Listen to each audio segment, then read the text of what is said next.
Good morning, Kevin. Can you hear me okay? I can. Good morning, Ann. Good morning, Kevin. Good morning, Ian. Good morning, Harley. How was your weekends? Great if you like gardening. You and me both.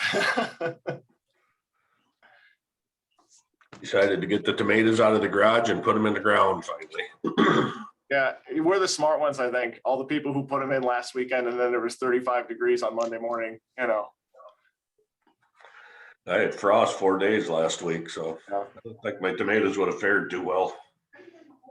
Yeah, I know. I cracked open a brand new bottle of ibuprofen last night, so I'm good to go.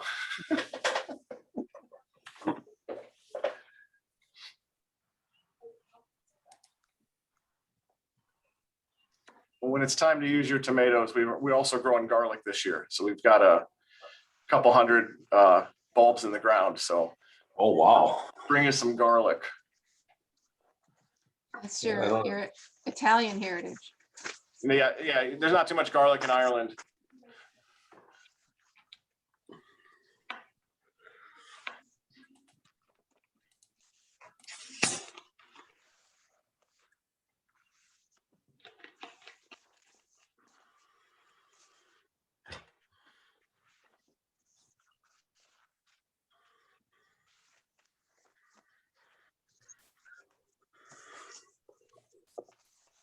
Good morning.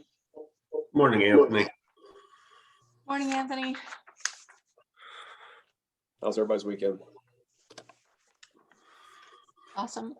How about for you? Yeah, really good.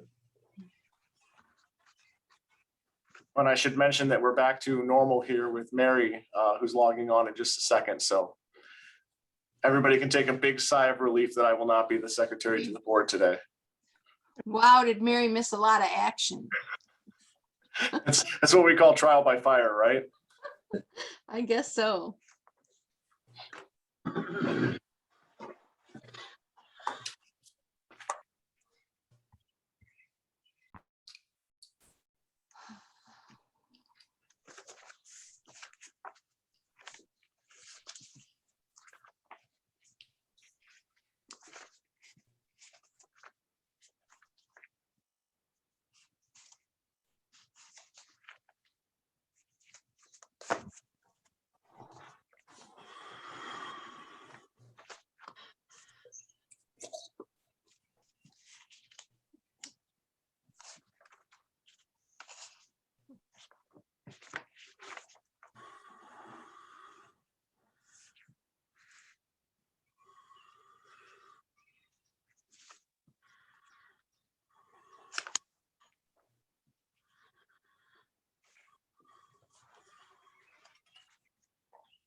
Good morning, Harley. Good morning, Ann. Morning, Pretty Jay. good.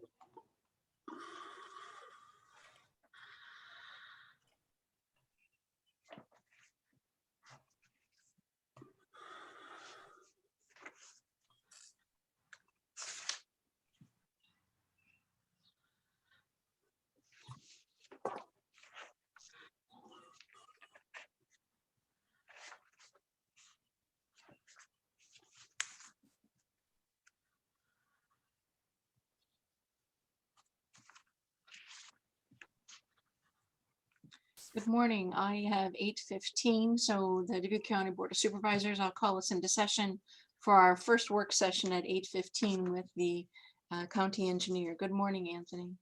Good morning. Well, I'm thinking we might spend the entire 45 minutes on this discussion, but I wanted to have some kind of open dialogue on two projects that are kind of on the horizon that we're anticipating. And I sent out a kind of a letter to the board last week addressing both projects of Oakland Farms Road and the Thunder Hills Frontage Road. I guess sort of possibility there.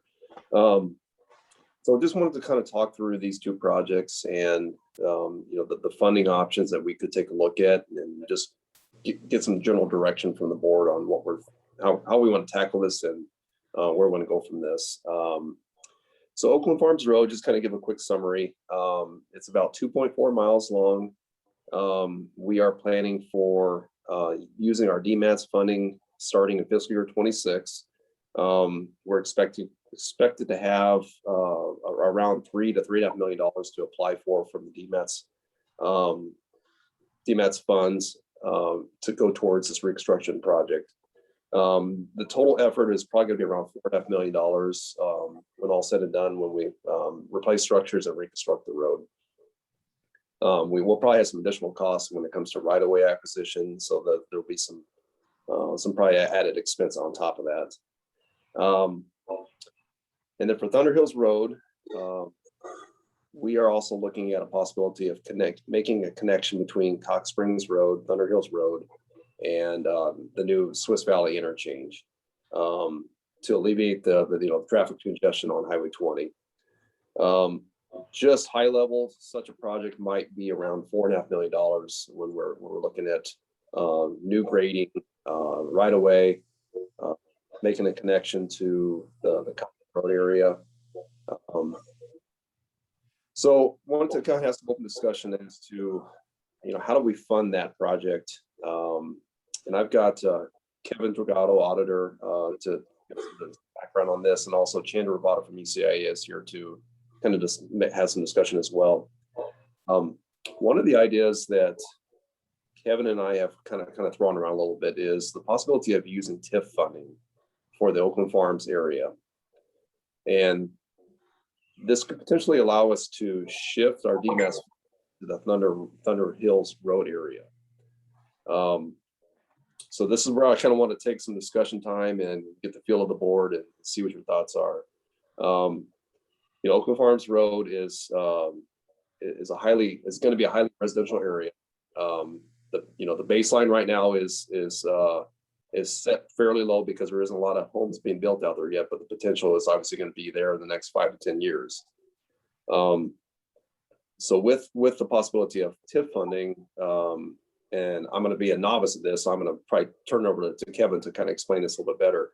But we have the possibility of creating this district around this area and using that value that's going to increase over time with the valuations expected to increase to help fund this type of project. One of the other things that, I think we're all expecting is the city of Dubuque annexing this area in at some point. So, is it wise for us to be looking at our DMAS funding going towards this particular project when we could make maybe better use of that somewhere else? I guess before we get into the Thunder Hills area for the Oakland Farms, Kevin, you want to give a little background on this TIF idea? Yeah, good morning, everybody. This was an idea that came out of our office. And we took it a little bit, we kicked it a little bit down the road just to sort of see if there's any teeth to it. And it appears that there are some guidelines that would need to be followed. But the idea was that we could use a TIF district that the county would run to fund projects for Anthony or conservation, or really this was an idea that we could use for funding broad-based across the county, not just for this one instance. And this did come from a place of, we had noticed that Oakland Farms Road popped up on the 5-year plan, I think sometime in 2026, Anthony. And we know that that's a targeted area. It's been advertised as a targeted area for annexation. And the question came up, why are we spending funding to fix a road that it ultimately be annexed into the city of Dubuque? Is there a different way that we can look at this? Is there a different way we can maybe fund this that will benefit the county and benefit the city as well in the long run? And the interesting part about the TIF district is it gives us the opportunity to help spur development out there, because we're not going to see a whole lot of development on Oakland Farms Road without the restructuring of the way the road is right now. It's not to code in many places as it sits. So we had talked to John Danos at Dorsey and Whitney, and he laid out that it's doable, but there are some hoops we have to jump through, and there's some barriers, and there's some work that would need to be done. Within 2 miles of the city limits, the city has to approve it. And the Board of Supervisors will also have to approve it. And that works in reciprocation though. So if the city's looking at TIFing something that's in the county, the Board of Supervisors also has approval or denial authority over that TIF district as well. So we talked to John, and I think Anthony was on the call, and Chair McDonough was on the call. And, she asked a lot of the hard questions, and, there are some things that we would have to do. There's some, under economic development, we would be required to look at some green space, look at some affordable housing components, things that aren't insurmountable. But I think this is an interesting idea that whether or not it fits for Oakland Farms Road, it certainly could be something we utilize throughout the county and other areas. So if I might just give some perspective on this too, from the same meeting. My final notes were, as we concluded that meeting, John said that they had not done any level of analysis of what we were generally talking about. But if the infrastructure is related to new residential development, special rules related to residential development about infrastructure are very specific, and you have to comply with all of them. It also, you need to be showing that your TIF funding in this capacity is to enhance low and moderate housing. And of course, the TIF itself on, Oakland Farms Roads, we know those houses are going to be $300,000 to $400,000 homes. So, I'm happy to have the TIF discussion. The examples that they gave us of where counties have used TIF have been for, right now, county conservation, and of course for economic development, like Coralville TIF'd everything and got Coral Ridge Mall, so the idea that we're going to TIF something that is directly related to infrastructure to benefit residential development, that didn't seem to fit what he was using as example. So we need to go, I think, back to him with, our prepared memorandum of specifically what we think we're doing and get kind of a scored analysis. Now, I know Chandra is on with us as well, and maybe he's worked with TIF for infrastructure for residential development in another way, and that would be a new perspective for me. Well, maybe I can jump in if I'm allowed. My first thought is, what's the need and what's the priority? And if you can figure that out, then you can figure out funding. Starting with funding, in my vantage point, doesn't make as much sense. So what is the need for this to be bumped up from what I heard was a 2026 plan? And what's the overall traffic count today? What's the need? What's the community desire to have this road improved? We've got many roads. I know this road, I've been on it thousands of times. That's where I would like to start. But if the board would want to go down the TIF discussion, I'm happy to learn more about that. So before we dive into TIF, why we are discussing this today, here is where we are walking into. The Iowa Department of Transportation, they'll be opening traffic safety grants in month of June, July. When we apply for the Thunder Hills Road and Cox Springs Road improvements, the improvements are onto US 20 from Thunder Hills and Cox Springs. The problem what we are walking into is, if the county decides to have a frontage road, then what we are asking for the DOT need to either turn back or will not fit the plan what the county is going for. But if the county decides that a frontage road will be a good option, then that's what we need to pitch to the DOT, saying, hey, can you use your safety money and clean air attainment money for the frontage road so that address the safety. So the problem what we had is we almost have like 3 to 4 weeks time to look into. The second part is coming to Oakland Farms Road. As Supervisor Wickham said, you're right, it's in 2025, 2026, it's far away. The question will be, should we lock in the DMAX money on that? Or should we move the money here and then look at Oakland Farm Road and see how it works? So the TIF district is a great idea, but from our standpoint, the TIF district can be discussed upon, but where the engineer is coming from is, if you take the DMAX money from Oakland Farm Road, then we need to find money from somewhere else, So that's where we are walking into the situation, and we got 3 to 4 weeks time to decide this and how to apply to the DOT funding for the Thunder Hills and Cox Springs. So. Well, and one of the things that really, kind of piqued my interest when Auditor got about this TIF idea is that, we know we have a need, we have a safety need on the Thunder Hills Road area along 20. The problem is that we don't have any funding designated for that.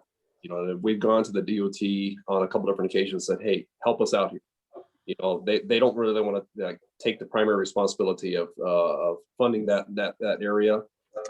We've applied for some safety grants. You know, there's not enough crash data to bump it up as a priority. But that said, we know that's where all the development's taking place, and you know, something needs to be done in that area. So when we had the discussion about the possibility of creating a TIF district to allow for funding for the Oakland Farm area, that there is a need there, because you know we see you know 12 to 1,300 vehicles a day on that road, and that's anticipated to increase with the residential you know developments. So we know we have a need there, but how do we come up with funding for this Thunder Hills area? That's the big question mark. How do we move these funds around, or where do we leverage? You know, if we were to take this DMATS funding and apply to Thunder Hills, it may not be enough to accomplish everything out there, but that is one, I guess, great card to sort of play a leverage against the DOT. Say, hey, we're coming together with, you know, $3.5 million. Help be a match to the problem, and you know that might be a good thing that we can go back to the DOT with.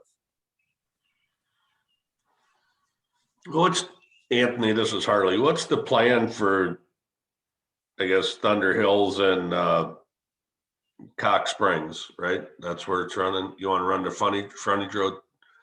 How are they going to access 20? Well, Have to go back into Piasta, or is one of them intersections staying open, or what? well, the idea would be that if let's say this frontage road were to be constructed from Thunder Hills over to Cottingham Road and then connected over to the Swiss Valley interchange, right? So Cox Springs and Thunder Hills intersections would be closed. So your You're connection, running all the way from Cox Springs all the way to Cottingham then? right? Okay, I was a little unclear on that. All right. So your connection points would either you go back in Piasta, or you take the frontage road system all the way over to the Swiss Valley interchange and connect into 20 from there. Okay. Anthony, you don't have Piasta's strategic plan yet, do you? Because I think they're talking about frontage road, Cox Springs, trying to connect back to First Avenue. You know, their main thoroughfare there. I think that's what it's called. So there's, you know, other pieces that they've just recently kind of approved themselves with some long range plan. They've also drawn a lot of interchanges with the DOT that they would like to get additionally. So the aggressive plan. I've sat down with the mayor on one occasion, and I don't have the actual plan in front of me, but he's kind of shown me what he's thinking. I think they're still very interested in this interchange idea. But we all know that's going to be far out in the future if that's ever funded, you know, because that's, you know, the 30 million type project. So I think what we're trying to do is come up with a more short-term solution here to make improvements. And this might be something that we can leverage within the next 4 to 5 years. So They also may have interest in helping us. I mean, it's a high priority Mhm. for them as well, inviting Jim Merton. And I mean, they have a new administrator who's just coming on board. So is the concept that we're trying to figure out where funding can be swapped or changed? I mean, why can't we just take the DMATS money and appropriate it to, assuming the board and the group agrees, to the Highway 20 Piasta area? Is that the question? I think you certainly can. I think then that kind of where that funding was designated in Oakland Farms. So Okay. then, So the question is, do you want to switch them, Right. or do you want to try to do both? So, you know, it's got a lot of, I'm very familiar with the roads. I lived in Piasta and I worked in Key West for 10 years. So I've been at those intersections thousands of times, and they both need improvement. Both of those roads need improvement. They're both heavy lifts and difficulties. The Cox Springs and Thunder Hills roads, if you propose to close those off and only allow frontage roads, it's a long way to haul and you may get some pushback. If you allow westbound only, you probably are okay. How do they score comparatively? So if you had to choose today, if you had to choose DMATS going to one to the other, we've already designated Oakland Farms, is that correct? that's correct. So if you had to choose, is that what this might be boiling down to? Well, I mean, I'm confused with kind of what the process is Yeah. here, or is it just kind of we're juggling here? Well, so Oakland Farms has obviously been on our radar for a while now. We knew this development was going to take place. It's a high traffic road. It's a connection between North Cascade and Military. So that idea has been there for quite some time. There is some accident history along that route as well. This Thunder Hills thing has evolved within the last few years. And so that's just kind of like coming into the picture now, and where Oakland Farms to me has been very clear. Thunder Hills is starting to become, more clear now, because we're finding out that the DOT is not really favorable pouring in a lot of funds in this area due to accident history. So, and we're getting a lot of pushback from the residents of safety issues. So we have to do something. We have to figure out what our plan is going forward, I guess. With the Thunder Hills, I guess if you just ran from Thunder Hills to Cottingham, and then everything on Cox Springs would have to go back into Piasta to access, that would cut the cost down substantially, wouldn't it? You wouldn't be doing the frontage road from Cox Springs all the way to Thunder Hills too. Well, and that's what the developers are actually working on that connection anyways right now. They've recently constructed a road along 20 from Cox Springs to Thunder Hills. So that will already be established. Oh, okay. All right. Sorry. I mean, the fear, at least for parents like me when we're out there, is you've got, intersections, accurate intersections crossing 65 to 75 miles an hour. And while there might not be enough crash data that the DOT suggests, those that have been around a while, and I'm sure, unfortunately, Supervisor Potoff would recall as well, there has been some significant accidents and some deaths in that area, maybe going past 10 years that they look at. And so I think that's the fear, is that the collisions will be more dramatic when they occur. But in order to accomplish that, you've got to close off those intersections. And so, and now you're either, if you close off the west going west, you're going to route all that traffic through Piasta past 2 schools and a park. That doesn't sound, it's hard to, anyway. So my quick sense is that maybe the question there is that on the table, closing off both those intersections? Is that what would make the road more safe?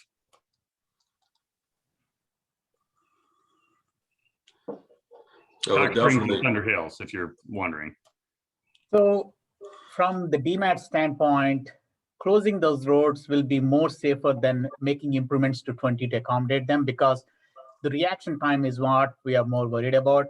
When people are crossing that intersection for a 75-mile vehicle coming in, and if they misjudge, that's a fatal accident. Even though how good your driver are, some days you might miss it. That's accident that's going to happen eventually. But our point is, if you create a frontage road and reduce the speed limit on it, and that will be a good access point for future development too there, and then give that access to Swiss Valley interchange, that'll be more safer for that area, is what our thought is.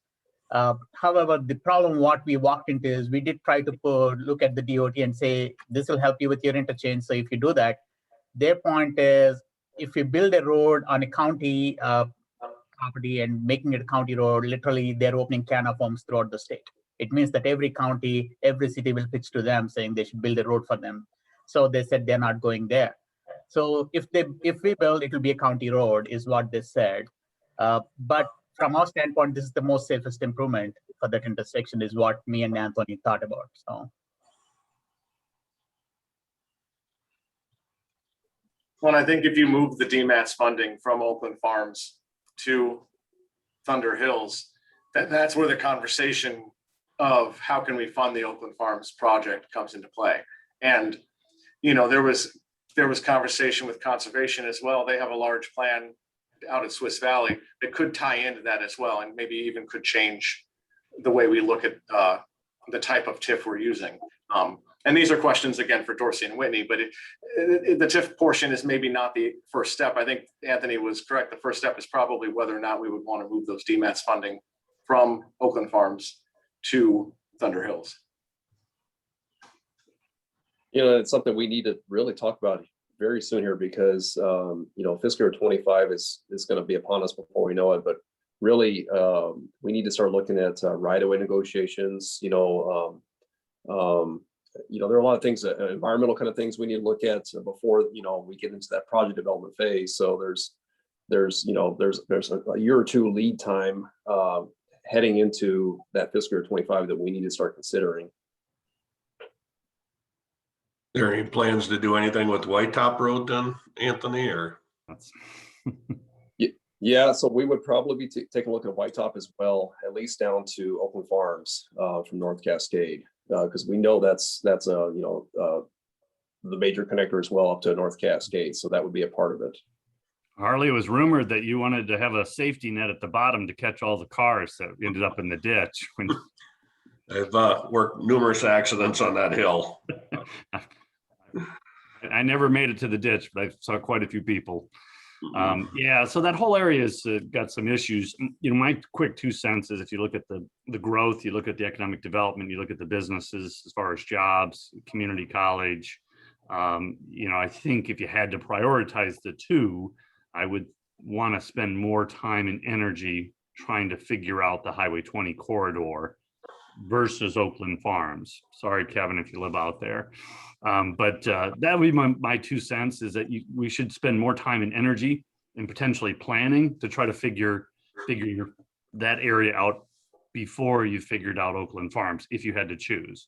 If you can do both, great. But if you had to prioritize, that would be my quick thought on a Monday morning.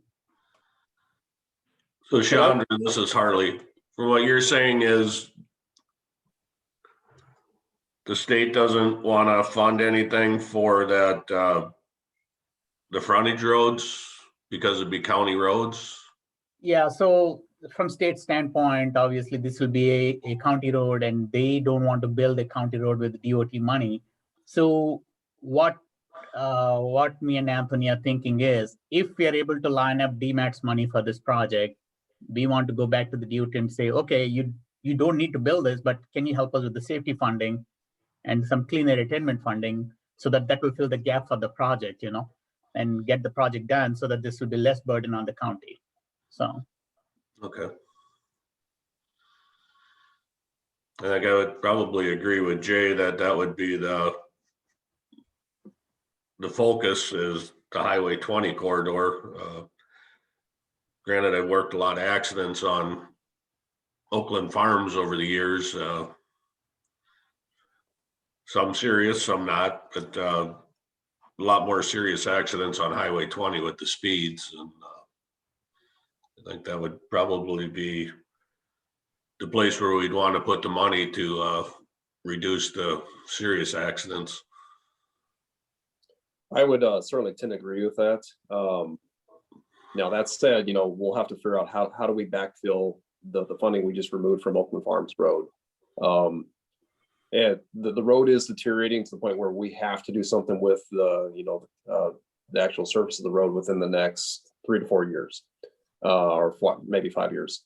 To just simply put an overlay on this road, I don't think is the right solution because it's already narrow enough, it's steep enough, that's not the right idea with the development that's going to take place out there. So we have to think about a much more in-depth type project. And that reconstruction idea was where I wanted to go with that. Now that's going to take a lot of funding, so we have to figure out how do we backfill that. So just kind of food for thought. That's why we kind of want to throw out the TIF idea today. It may not be the right solution, but just it's an option that we want to kind of discuss. Well, how long of what's the length of the TIF that you're thinking about, Kevin? We would have to get deeper into the weeds to let you know the term, but my opinion was that we would be able to control that time limit more closely. I mean, we could figure out exactly the amount of funding that we needed and back into that number, back into a time, look at the valuations that will be changing out in the Oakland Farms area over the next couple of years and arrive at something that was responsible and short-term, not I'm not looking to dump a 25-year or a 20-year TIF district in place. something that we could just use to fund this. But if we wanted to continue down that road of discussing different ways that we could fund the Oakland Farms project, we could certainly get John on the call. We could certainly do a little more in-depth and get you some specifics if you'd like. If the city would be interested in annexing that, would they be interested in helping fund some of the road? Because obviously they'd want to lay infrastructure while the road was being reconstructed, correct? I would imagine that's probably a fair assumption or assertion. I'm not sure how much infrastructure has been laid out already. I know that area does fall fairly early in their plan for annexation. It's a path of least resistance, if you will, for running city services when you start to look at the geography in that area. And that's certainly something we could talk about. I think that this area and those areas in general are going to be TIF'd by somebody down the road, whether it's us or whether it's the city. I think that that's going to happen. And this gives us an opportunity to maybe try something outside of the box. And like Anthony said, if it doesn't work for this position, for this area, that's perfectly fine. If we do the legwork and we know how it can work, though, we can apply it to other areas in the county where it could be beneficial for us. So Chandra, I've got kind of a planning question for you. Let's assume we're going to shift our DMAS funding into the Thunder Hills area.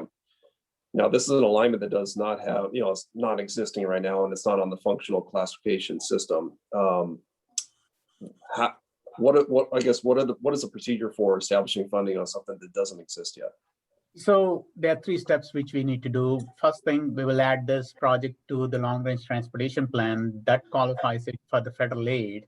Second, we need to change the function classification in the county. It means that you need to give up a classification somewhere in the county to add this classification in. Once you do those 2, then it will automatically get eligible. Then we'll go through the DMATS board and get it approved and add it to the TIP. Then you're good to go. So. And we have to reclassify it to a minor collector, is that correct? My suggestion will be just classify to something that's eligible for STBG swap, and it doesn't affect the overall county function classification. So we can work through that. So. Okay.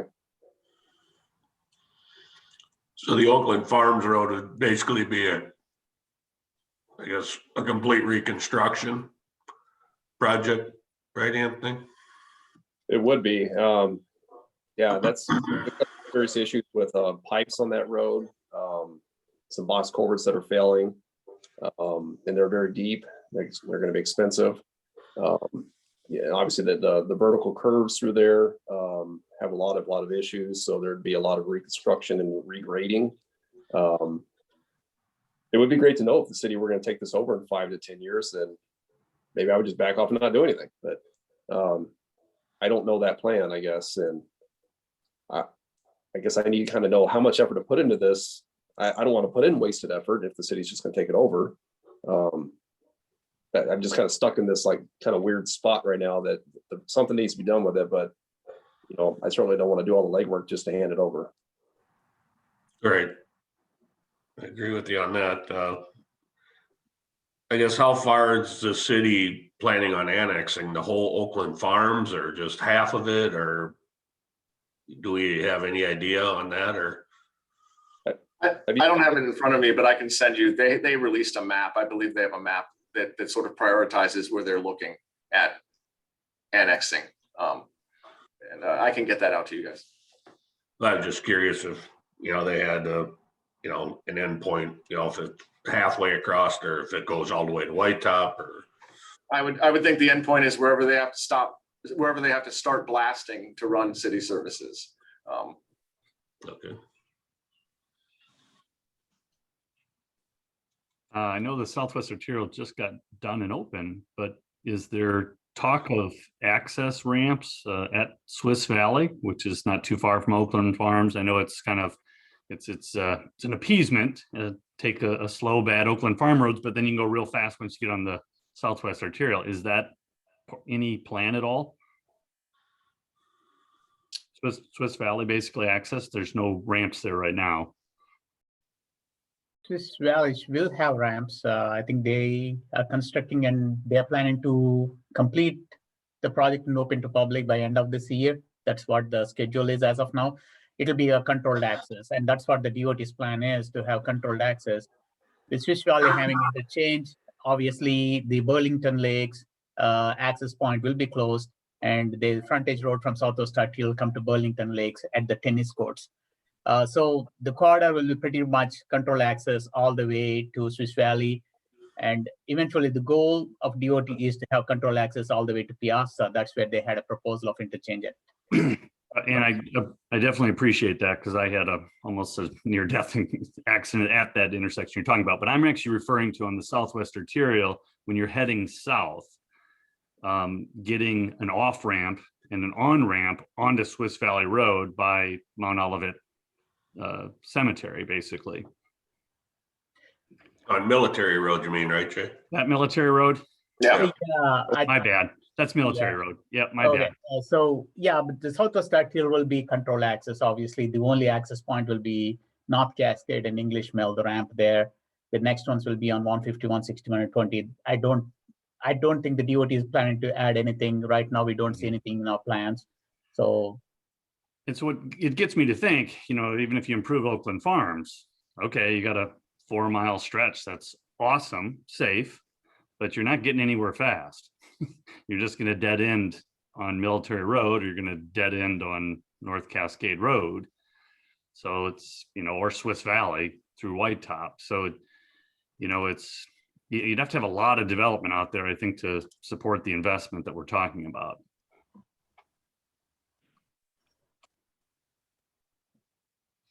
Anthony, my question is for Piazza city limits, the map you showed us, right? Thunder Hills Road and Cottingham. I know they don't extend to Cottingham. Do the city limits right now include Thunder Hills Road? Doesn't it stop right there? We share parts of it. It kind of goes in and out. That we have kind of half of it, they have half of it. It's right. We really do kind of need to include them in this discussion. We're talking about doing something for them and not with them. Oh yeah, that's not a good thing. Definitely. So Anthony, one question. So the Oakland Farm Road should be done by next 5 years. Is that right? Or can it wait another 2 more years? I mean, as far as the condition of the road, it can wait 2 more years. Okay. Can we talk after this meeting? Sure. Thank you.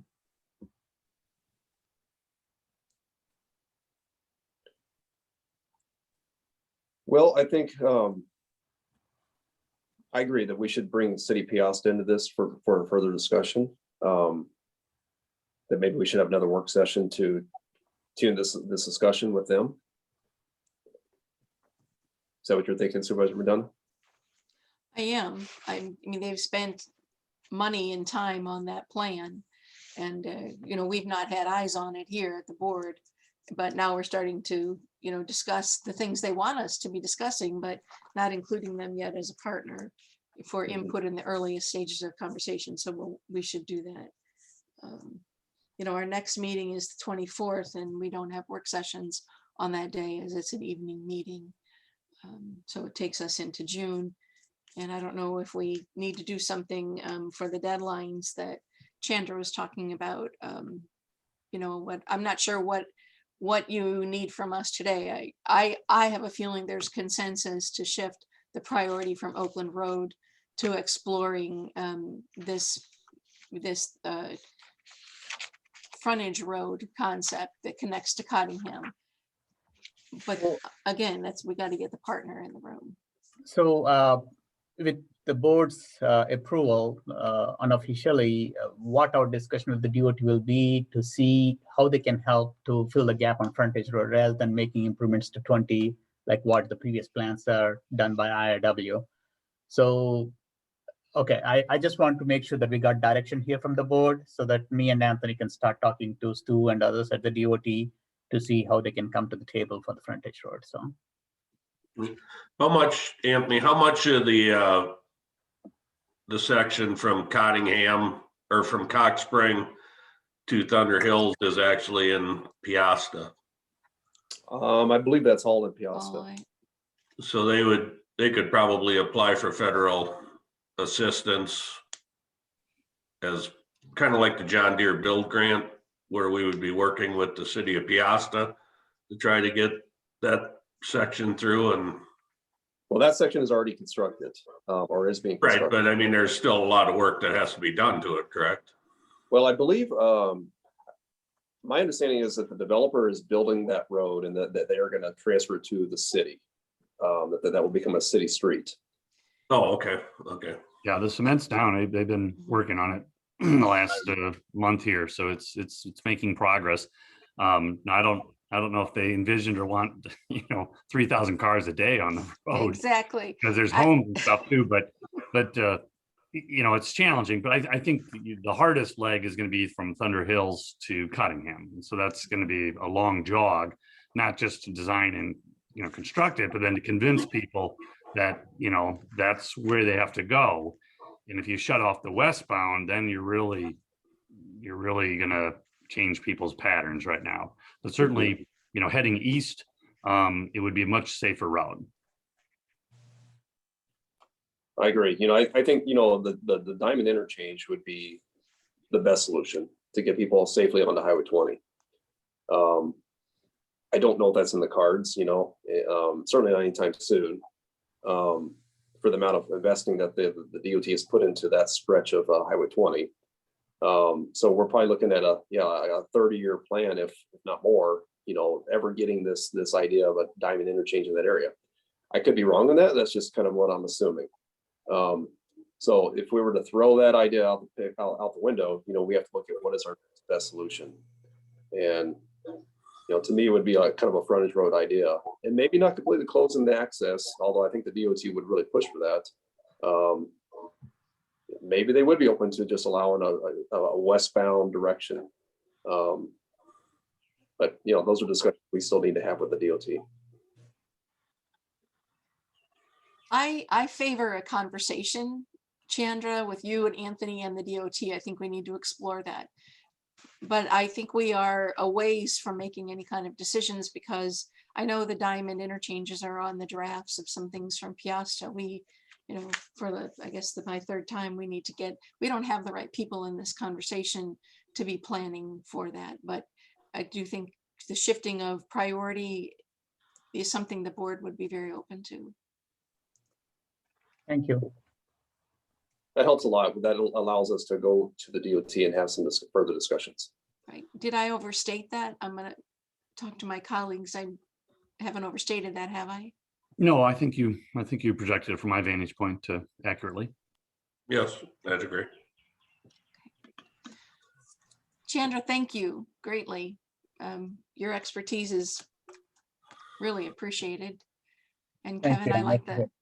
I like the idea very much of exploring TIF. I'm a little more jaded about that, but if we want to have conversation with the city about their annexation plans, because all of that is causing, to be very cloudy as we look at multiple $million-dollar projects, we need to invite them into the conversation as well. And maybe that's more of a long work session that's different. I don't know, but, smoke-filled room is kind of what I think of, just kind of talking through it. So I appreciate the flexibility and hearing us out. Thank you so much. Thank you, Kevin. So Anthony, back to you for anything else you wish to do for a roads report. Is there anything else you wanted to touch on? No, just real quickly, I can give the roads report. For our Gun Club Road Bridge, Taylor Construction is working on finishing up the dirt backfilling in preparation for the paving the approaches. We're hoping maybe within the next week or two that we should be able to get that back open. Sundown Road paved shoulders, River City paving, finished paving the paved shoulders last week. The only work remaining is to complete the edge line markings, which should be done today. Cedar Ridge Road paving project, River City Paving is working on crossroad pipe replacements.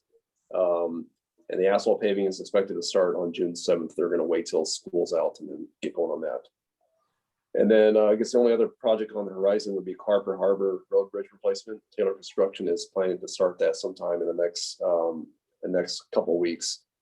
They've kind of shifted their focus away from the Millville Road Bridge, which they were planning on doing right after Gun Club. Now they're looking to go directly over to Carpenter Harbor, so they're switching up their schedule just a little bit. Otherwise, that's pretty much about what we have going on for projects.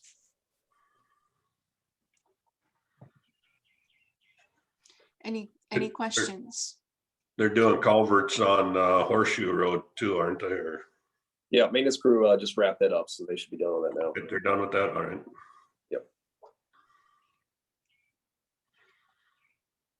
Sundown Road, Anthony, as far as the shoulders, I mean, if you mentioned that and I spaced off, let me know, but what's the status there?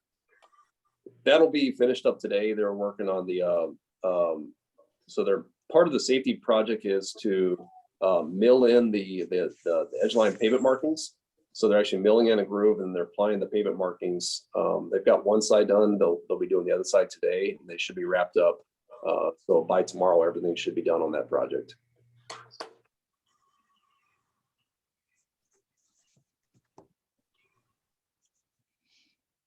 Anything else? Any other questions? Maybe just going back to, since we have 3 minutes of dead air, unless my colleagues need a quick break. The West Campus and the garage related to some of the structural issues, where's that evaluation going? Sure. So we've worked with Portson and FEH, and everybody's come to the idea that it's really the bearing plate has been sort of imbalanced and put extra stress on the base of the panels. And so the recommended repair is to shim those base plates and get them, get that load kind of shifted backwards, and then repatch those areas that popped out.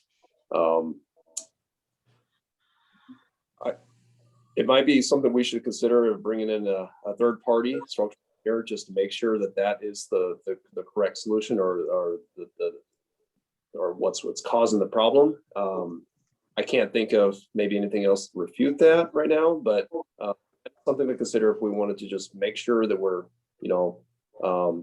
putting a good check on it all around. And I'm glad you brought that up, Supervisor Wickham, that we should look at bringing in a structural engineer from IIW or somewhere else to give us just a third-party opinion, and that way we know that the recommended fix is the correct one.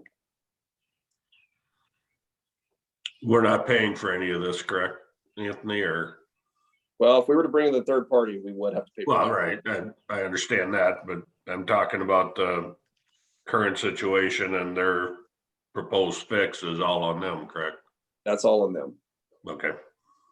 How many occurrences are there structural and or cosmetic issues? How many areas? Oh, there's probably 5 or 6 areas that popped out the worst and that need to be patched back in.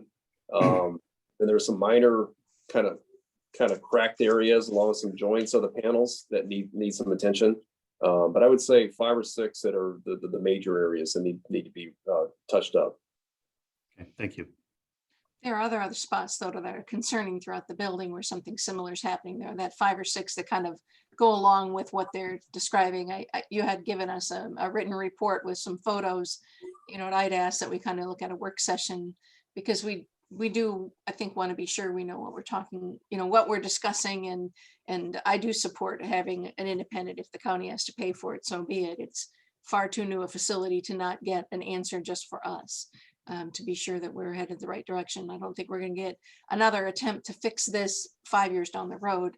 What they're proposing, I think, is going to be what they think is going to cover all, workmanship issues, any kind of warranty issues in terms of, purpose. So I'd like to see us do it right, and that probably needs a little bit more time. I appreciate Jay's question, though. Mm-hmm. So does it sound like? I'd support that as well. They're getting an outside opinion. Okay. I would too. Make sure we're doing it right. Yep. Does that help you, Anthony, just to move forward with that next step? You and I That does. talked about that a bit. Okay, good. Yep. I will probably reach out to IIW, and I believe it's actually Origin Design, and they just switched their names.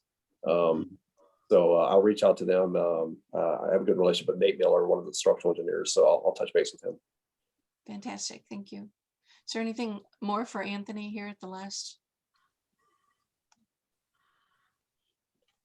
Sorry about some of the questions, Anthony. I've been to Piasta hundreds of times, but it's generally heading west from Piasta. I don't head east from Piasta. So I guess I wasn't aware they had that road all concrete and everything already. No, that's okay. Things are changing really quickly around there. Isn't that Uliana that they're, I agree with Supervisor Wickham. I'm not sure that's gonna all be 3,000 cars a day is not what that neighborhood thinks is happening. Well, not Uliana. Uliana is the one to the north. The Okay. one to the south is the new one. So I believe Uliana is going to be hopefully the sort of less traveled one. That was our temporary agreed fix, I think, last year. Very Right. good. Thank you, Anthony. Yeah, thank you. Do either of my colleagues want a short break? Otherwise, we'll go right into our formal meeting. I'm ready. I'm good. All right, we'll proceed with the Dubuque County Board of Supervisors meeting for Monday, May 17th. And first on the agenda is opportunity for public comments.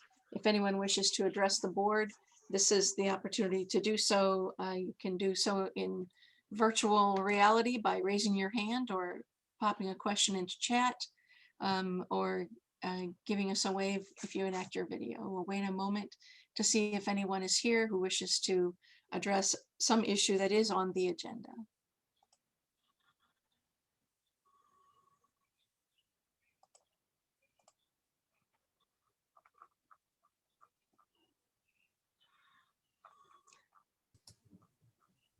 I do not see anyone wishing to address the board, so we'll move on to our proclamations. And today we have a request for us to consider the Historic Preservation Month proclamation. And I'll read that into the record if there we got screen sharing. So for Historic Preservation Month, whereas historic preservation is an effective tool for managing growth and sustainable development, revitalizing neighborhoods, fostering local pride, and maintaining community character while enhancing livability. And whereas historic preservation is relevant for communities across the nation, both urban and rural, and for Americans of all ages, all walks of life, and ethnic backgrounds. It is important to celebrate the role of history in our lives and the contributions made by dedicated individuals in helping to preserve the tangible aspects of the heritage that has shaped us as a people. And whereas the mission of Architecture Days from May 17th to the 22nd, 2021, is to heighten the recognition of architecture as an art form, offer the public the opportunity to learn more about Dubuque's historic fabric, and celebrate our sense of place and city and county commitments to architectural reuse and community. And whereas events are presented by Carnegie Stout Public Library, the Center for Dubuque History at Loras College, the City of Dubuque, Dubuque County Historical Society, Dubuque County Historic Preservation Commission, Dubuque Community Schools, Dubuque Main Street, Mediacom, the Old House Enthusiasts, the National Mississippi River Museum, and TH Media. And whereas on Tuesday, May 18th at 6 p.m. in the City of Dubuque, is the City of Dubuque and Dubuque County Historic Preservation Commission annual award ceremony at the National Mississippi River Museum and Aquarium. Now, therefore, the Dubuque County Board of Supervisors, on behalf of the staff and citizens of Dubuque County, do hereby recognize May 2021 as National Preservation Month in Dubuque County and call upon the people of Dubuque to join their fellow citizens across the United States in recognizing and participating in this special observance. I will make a motion to approve the proclamation. Well, second. Motion a second to approve the proclamation. All in favor say aye. Aye. Aye. Aye, that motion carries unanimously. And I know we have some of our commission members present and also the chair. I thought I saw RRS present. We normally give opportunity for those folks to comment. If you want to be unmuted, RRS and Sandra Larson also is on that commission. I appreciate the service. So very good. You can go ahead, RRS. All right, yes, thank you for adopting this proclamation. The Dubuque County Historic Preservation Commission has been joining with the other organizations you read for quite some time to do annual awards as part of National Historic Preservation Month, but we're glad that the county recognized it, and hopefully you'll come to the awards presentation tomorrow or some of the other events going on this week. And then if Sandy wants to add anything, go ahead. Can we unmute Sandy? She is a new member of the commission. Yes, she just There joined. we are. Yes, well, I'm very proud to be a part of the commission, and I look forward to the awards ceremony tomorrow, and I hope to see meet some of the supervisors for the first time tomorrow evening. So Very good. very happy to be there. Thank you. Thank you both for your service. Thank you. Okay, moving on to our agenda, we have the minutes of our board meeting of May 10th, 2021. Were there any corrections, changes? I'll make a motion to approve the minutes. And I will second that. Motion is second to approve the minutes. All in favor, say aye. Aye. Aye, that motion carries. We do not have any consent items. We'll move on to the procurement procedures. We did have in our packet the proof of publication for the budget amendment number 4. If someone wishes to make a motion to approve that. I will make a motion to approve the proof of publication for budget amendment number 4. And I will second. Motion is second to approve proof of publication. All in favor, say aye. Aye. Aye. Aye, that motion carries. Next on the agenda is the receipt of the bids for the Dubuque County audit. And so we'll move that over to the auditor. Is Kevin still with us? And Mary, do we have bids to open? Yes, we do. There's just one bid.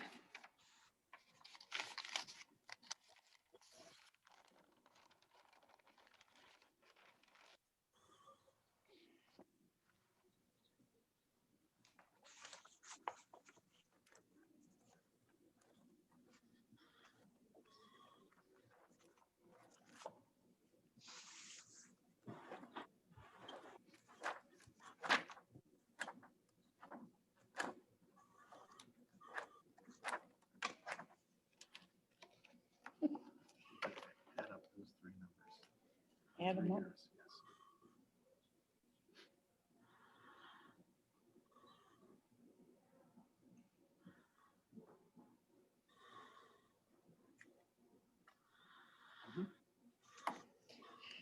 Okay, we received one bid from Ide Bailey for the 3-year contract would be a total of $171,000. $171,000. And that was our only bid.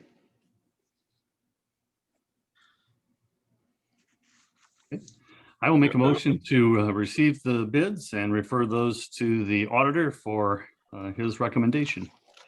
I will second. Motion is second to refer the bids to the auditor. All in favor, say aye. Aye. Aye. Aye, that motion carries. Thank you, Mary. Good to see you back. Next is the motion to, the action is to request qualifications for the watershed and flood prevention operations WFPO plan. The qualifications request was in our packet. Do we have questions? Do we need some presentation and context? My colleagues, what do you think? I wouldn't mind a brief overview from either Ed or Eric Schmeckel if they're available. I know that Ed is present. Do we have Eric present? I am here. Oh, very good. Eric, do you want Ed to lead context or do you wish to do that? Ed, go ahead and kick it off. I know you worked on this for the last few weeks here, so and then I can chime in if there's anything else that needs to get covered. Great. Sure. Good morning, Ed. Good morning, Chair McDonough. This is Ed Raber. on the screen is the front page of the RFQ that was in the packet. Again, as a reminder, there's a map that shows the area that we're talking about. This is the primary step to that you're taking to select a consultant or a team of consultants that will work on this project over the next 2 years. So as you're all aware, you received a grant that we applied for last summer. Last week, you approved the agreement with the NRCS, and based on some other models out there, Eric and I worked very diligently to come up with requests for qualifications that will that we hope will bring you the best proposals from consultants around the area, including local consultants that we've spent some time with. We're suggesting in this about a 3.5 weeks for a response, with the due date being Friday, June 11th. And then in June, you guys will have the opportunity to review those. If there's a desire to interview any of them, we can do that. And then you are the decision makers on that. And we hope that that's something that can happen before the end of June, but around that time frame.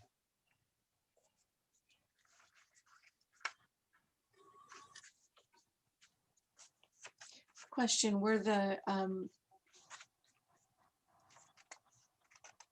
scoring, is it based on the same that the federal government uses? It's a federal grant funds that we're going to use. So how was this developed? There are about a half a dozen criteria in the RFQ that are pretty standard, but seem to be criteria that would be the ones that you would want to look at or have people responding aware of. You can try to page down to those if you would like, but you get to choose what they are, and you don't necessarily have to weight them, or you can consider those in any way that you like. Those are the evaluation criteria. Experience with projects of similar size, scope, meeting deadlines, project goals, public participation, experience in preparing successful back-end NRCS and FEMA federal implementation grants, their proposed timeline, and their references. So we would have a scoring rubric that would be just those, and whatever comments you have and impressions, you'll be able to, as the supervisors, weigh in on that and decide which ones you liked. I don't see anything related to equity, minority presentation, interaction with vulnerable communities. I mean, where is that? I know that that would be usually in a federal grant that's scored. If you would like, we can try to add something about that, at least in the public participation. It is a planning technical grant, but in that public participation, if you would like to see something there along those lines. I want to evaluate the potential contract person. I want to evaluate them on that criteria, not their assurance that they'll have public. They can assure me they're going to have that kind of public participation. That's great, but do we have that as a priority for the county in choosing a firm to do business with?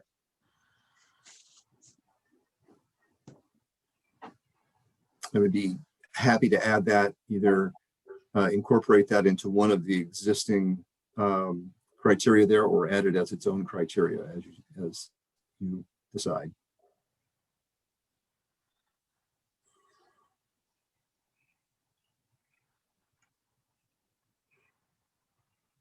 I'd like to see that be added as criteria. Do my colleagues have any comments about that? I'm generally open to that. Just you know, if we have any language examples of that, but if we can approve it today with those amendments or that intent to add it, I think that makes sense. But I would support that. I would support that also. If you were to approve it with that caveat, Eric and I would, I think from what you're saying, you're asking for just another criteria there. We would develop a sentence essentially that tries to model that. We would send it to you, and upon, you know, some sort of concurrence, that's what we would go with. Well, we can't form an electronic meeting, so I just No, generally it would think, not. you know, I would. yeah, I would there is a send it to the- scoring factor that, you know, that ECIA uses. You could probably get with Chandra, and there's some standard language about that. I don't have it in front of me right now, but we should add that. It's, you know, a minimal commitment to try to examine a firm's selection based on more than, you know, to look at, are they change oriented? I guess I'll phrase it that way.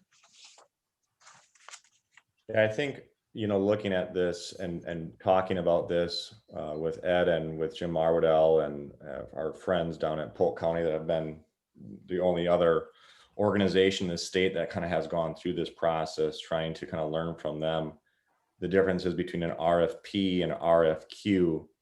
There's, you know, at the end of the day, you know, I think it's important for the Dubuque County, that it's called the Northern Dubuque Watershed Plan, for us not to have another plan to analyze and focus on what needs to get done. I think Houston's data that we're diving into now is showcasing, you know, these targeted conservation areas.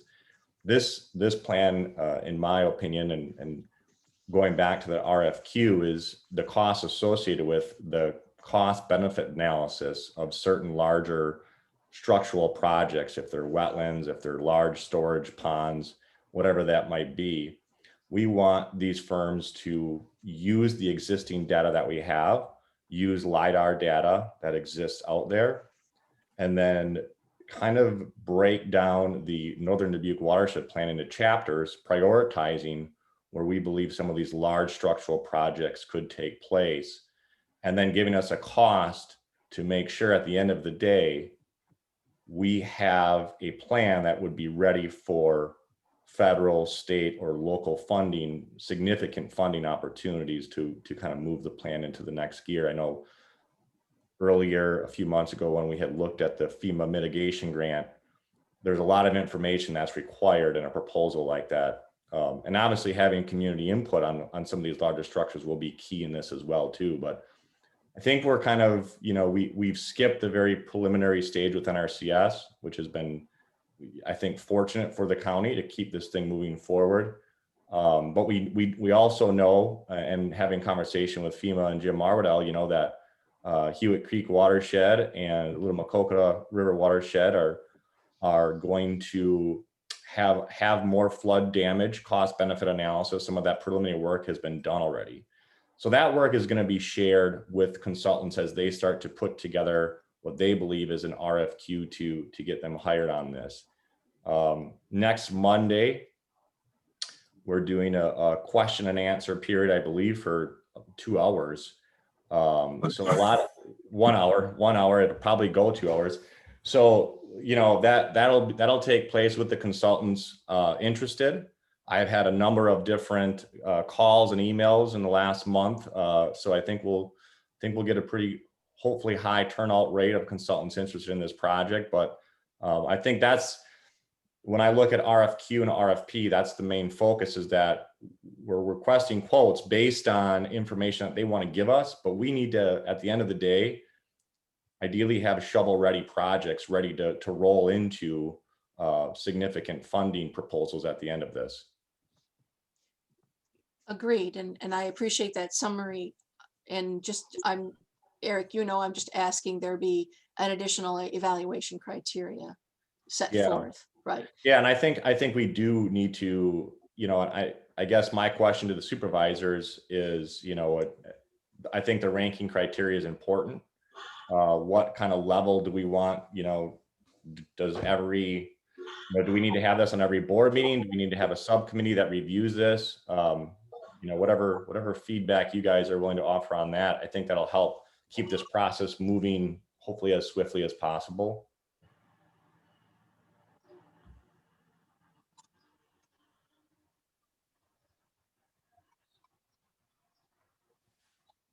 In my memo, and as Eric and I talked about it, I had an opportunity to talk with at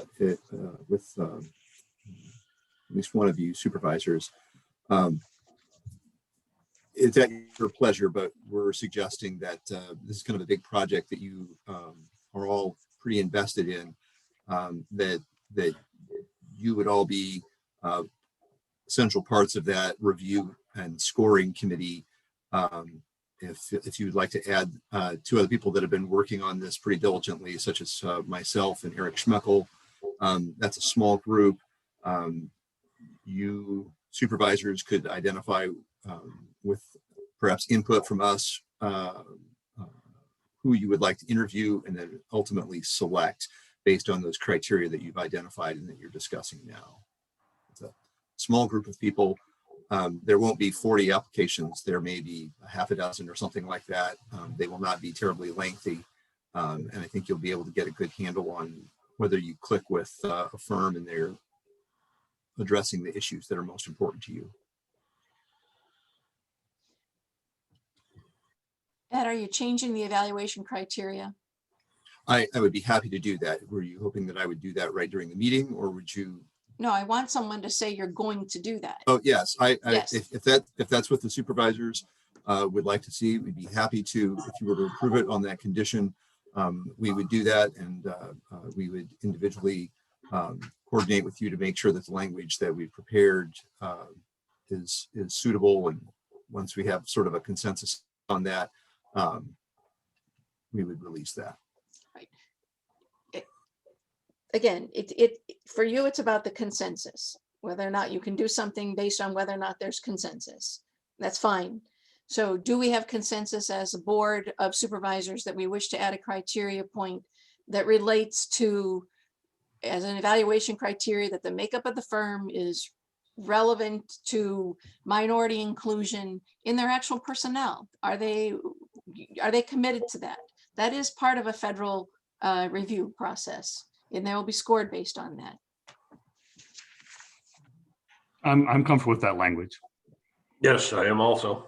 Yeah, Okay, and so- so let's get that done, and I'd like to see that added, and I would like to see it before it goes out. So is that okay with my colleagues? So prefer to table it today? Is that what you're requesting? I think that would, for me, that would be better, but I know we also have deadlines we're trying to meet. And if someone has to look at this, I don't think we can all vote about a contract offline. It would have to come back before us. I guess we'd just be reviewing the wording that's going to be added into the evaluation, is what Ed's saying. We can approve it and he'll send out something with the wording regarding your concerns. And if we're good with the wording, it would just move forward. I'll take a shot at this. I'll make a motion to approve the request for qualifications for the watershed and flood prevention operation plan with the edit in addition included of the evaluation criteria to make minority inclusion as part of the company's culture, including equity and inclusion, and having Supervisor McDonough review the language prior to it being published. I would second that. Motion and a second to approve the request with the language noted. All in favor, say aye. Aye. Aye. Aye, that motion carries. Thank you to my colleagues and Supervisor Wickham for the lift. Thank you. There, next on our agenda, item 5, there are no public hearings today, nor approval of plats. Moving on to the action items, the first action item 7A is to approve hiring.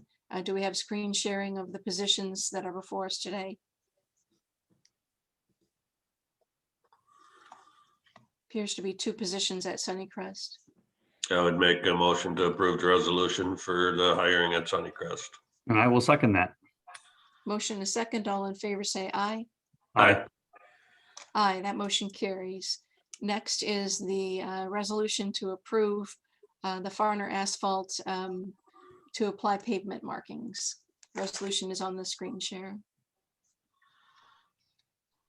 To make a motion to approve the resolution for the pavement markings with Farner Asphalt. And I will second that. Motion and a second. All in favor, say aye. Aye. Next resolution is to approve the document to update authorized representative for the FEMA grant program. Looks like we just need maybe a new signature. Yeah, good morning, supervisors. This is to change our authorized representative from the previous board chair to the current board chair. I will make a motion to approve the resolution. I will second. Motion is second to approve the resolution. All in favor, say aye. Aye. Aye. Aye, that motion carries. Thank you, Kevin. Next resolution is the memorandum of understanding with the city of Dubuque to terminate the pod facility at the Grand River Center. I think it actually maybe amends it. I'll make a motion to approve the resolution. And I will second that. We have a motion and a second, and under discussion, I just want to say, I think we are amending this. We're terminating the are we not entering into an amended contract with the city? Because we want to keep the call center. Where is that reflected? Yes, just one moment. My text is very small. Down at the bottom, and it says that the Grand River Center while maintaining the operations of the vaccination call center. Right, I'm just seeing that on the agenda, it says that we were terminating the agreement. Right, that is what the agenda language is. The resolution that will authorize the chair to sign indicates that it will terminate the operations of the vaccination pod at Grand River Center while maintaining the operations of the vaccination call center. In the this is actually the addendum also in your packet on page 40, a brief addendum to the memorandum of understanding that was adopted by the city and the county in April. And the language in this addendum indicates that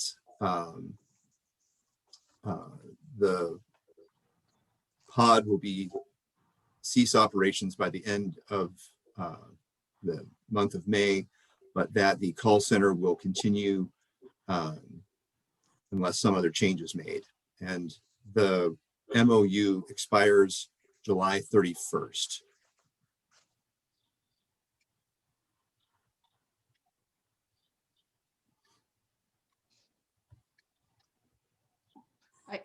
I'm aware of the change. I just think the characterization on the agenda is not correct. That doesn't matter. We're going to be approving the resolution if my colleagues agree. I think the note is that the call center portion of this continues on. You want me to restate that, Ann? No, I think it's just that the agenda isn't accurate, but I think the resolution and the agreement are.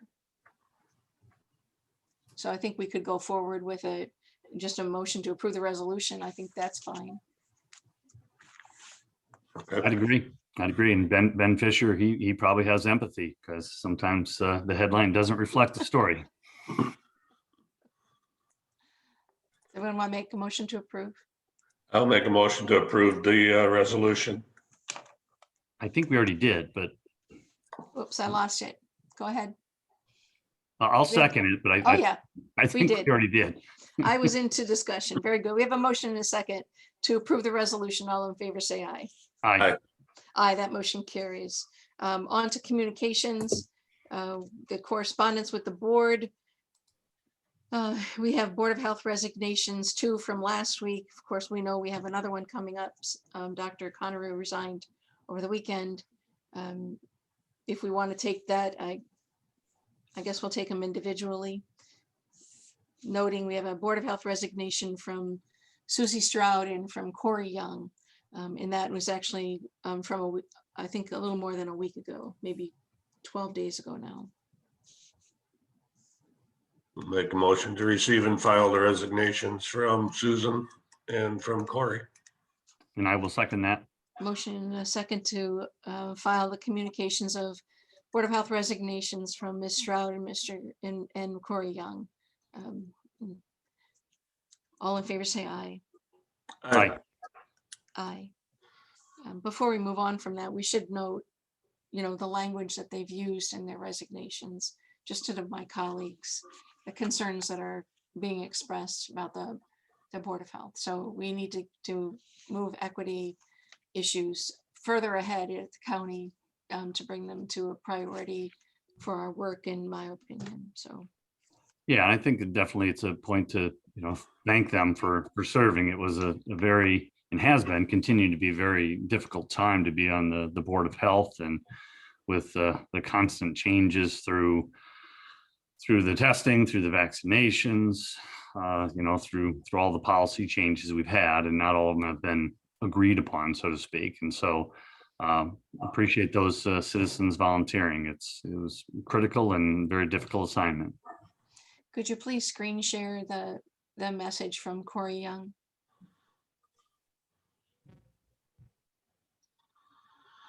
Thank you, because I think he actually put in his statement some things that are personal reflections from him about ways we could do things better. So, I've reached out to Corey to see if he wants to maintain some county process with any, with the rescue funding coming, there's likely to be changes to how our public health moves forward, and he would be a critical voice still to help us understand how to make public health better in the county. So I thank them both. The Board of Health's met many times.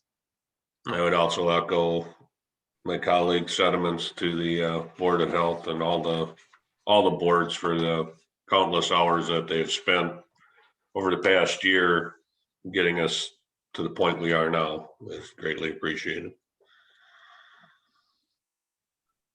All right, moving forward on communications, the next one is Cascades Urban Renewal Area Amendment. I'll make a motion to receive and file the Cascade Urban Renewal Area Amendment. I will second. Motion is second to receive and file. All in favor, say aye. Aye. Aye. Aye. Motion carries. And our last communication is from the Dyersville Area Community Foundation. I expect we're going to see similar communications from other foundations. So is there a motion to receive and file, or wish to have conversation about this communication? I'll make a motion to receive and file. And I will second that. Motion is second to receive and file the communication from Dyersville Area Community Foundation. All in favor, say aye. Aye. Aye. Aye. Next is the appointments and the open vacancies. Just noteworthy, we now have 3 openings on the Board of Health. So, and we do have press releases and such that are out, making citizens aware of the open vacancies and seeking their participation. If there's no discussion point on that, we'll move on to our personnel requisition from the Sheriff's Department. Hearing nothing on the personnel requisition, we're seeking a permanent full-time deputy. I'll make a motion to approve the personnel requisition to replace deputy that has resigned. I will second that. Motion is second to approve the permanent full-time sheriff's deputy. I have one question, if I might, in discussion. We have a work session this morning with the sheriff regarding staffing. Does this in any way correlate with that discussion? Does anyone know that? Yeah, I do not. Sheriff Kennedy is here. Sheriff, do you want to address that? Yeah, this resignation happened after that request for the work session. So those two are not related. Oh, okay. So we have a motion and a second. Any further discussion? All in favor, say aye. Aye. Aye. That motion carries. We do not have any tabled or pending items that I'm aware of. It moves us to public comments. If there's anyone who wishes to address the board on issues which are not on the agenda, now is the opportunity to do so. We are still in a virtual world, so you would move to raise your hand, enter comment in chat or enact your video and give us a prompt that you wish to speak. We'll wait a moment to see if there's any indication that anyone wishes to participate.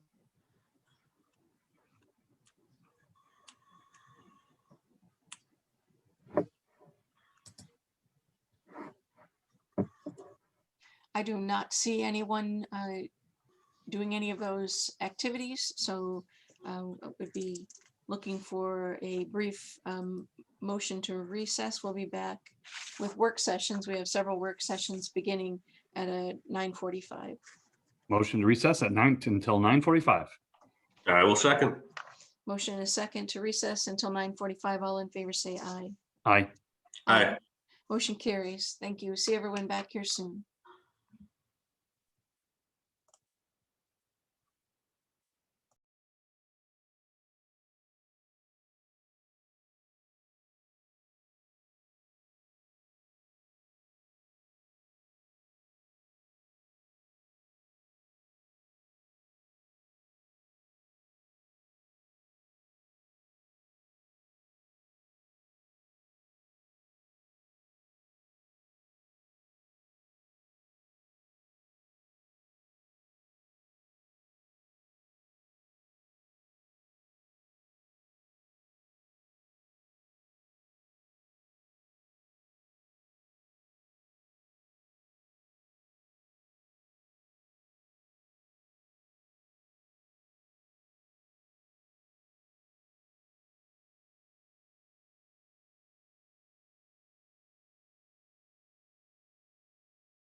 I see it's 9:45. Call the Board of Supervisors back into session. The work session before us now is general comments on boards and commissions updates. Just to see what's happening generally and whether we want to schedule work sessions to dig into any of the boards or commissions, I think, more deeply, so we could have some full-throated discussion about any issues. Do my colleagues have anything they want to begin with? I really don't have anything from last week. Tuesday night, excuse me, Tuesday night, there is a zoning meeting at 6 o'clock and I have a fire meeting at 7. So I don't know if somebody wanted to jump on the zoning meeting or not, or I won't be able to make both of them. So Harley, I have zoning on my schedule as well. I think there's an issue that may be being discussed that it wouldn't hurt to have. Actually, at one point I talked about maybe having a joint meeting to formally be able to listen, but I think if we pop in and don't have any discussion, that's kind of the way we've been operating during the pandemic with virtual meetings, appearing but no comment. So I intend to be there at the zoning meeting in any event, so I'm happy to do that. Yeah. Go ahead. the fire meeting is in person, so. Oh, very good. I have a travel Dubuque meeting at 4 o'clock on Tuesday, but it usually gets done in an hour. So if you felt it was important, I'll happy to attend that zoning meeting at 6. Yeah, maybe Jay, just even look at the agenda. I don't recall, I'm sorry, what it was, but it seemed like there might be a point of interest we might want to just hear for ourselves to some extent. Anyway, Wednesday night, of course, is the Board of Health meeting. I don't know what that agenda will be. There is a mayor's meeting on Thursday evening. It's still virtual. I do have that one down. Mhm. I thought the Board of Health meeting was going to be canceled. I thought I heard, but I don't even know that they've published their agenda yet. I can't remember. So maybe there'll be a notice. I don't have any formal notice of anything there. They Okay. had generally discussed that canceling it, but I don't know. And then on Friday, we have the field day at Tim Daly's and other activities around town with our watershed. I don't know who's attending, or it's an all-day event, I think, at various locations. Are any of us likely to be together? I'll attend one of the sections for sure. Maybe not all day. Okay. I was going to go to. Sorry, go ahead. I'm going to go to Tim's farm out in New Vienna. So I'll be there for that. I know for sure I may be in and out of other things as well. I think a lot of that is in person also, maybe all of it. The field portion certainly is. I'm going to try to make it out to Tim's also. The morning I'm busy, but I might try to make the social part of it from 4 to 6 also. Okay.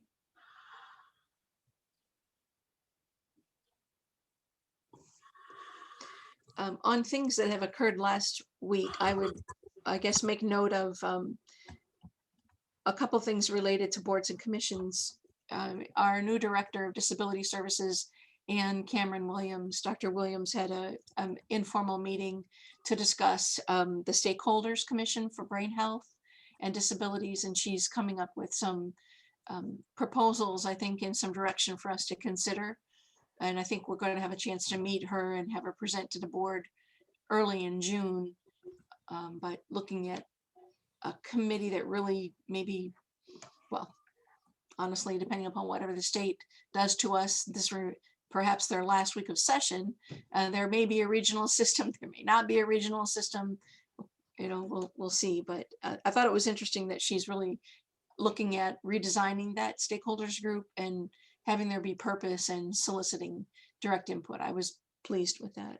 So Harley, my question to you about the 911 board, it seemed like there's loose ends there of several things. Do you think it warrants a work session? I know they are trying to get everything put together for us. There was some question on the ability to lease the towers, but apparently they checked with the attorney or whatever, and I guess that is no longer a concern. So they're trying to come up with something, but the work session probably wouldn't hurt to see where they're at with it, that we can move forward with it. I think Mona was on the call here. I don't know if she still is or not. That would be just from, again, just kind of appearing in and watching the minutes. There's some things that just seem to kind of be straggling on. And I don't know if you felt they needed to come back before us for consensus or direction. So I would kind of leave that up to you, what you think. Oh, we had a meeting on last Tuesday. And there was discussion over it, and sounded like everything was coming together where they'd have something. Okay. I attended the Sunnycrest Advisory Committee meeting, and our new administrator was not able to be there, but Emily Ghosh, of course, said us put everyone through the financials.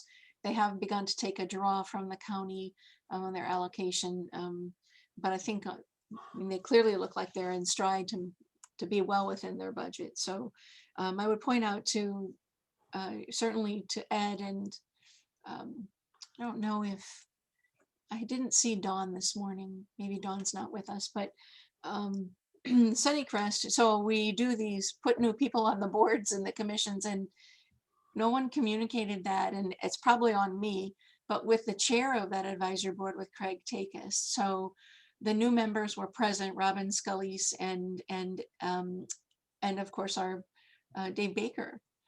And the chair didn't know why those people were there or what the purpose was, or so wow, awkward moment, right?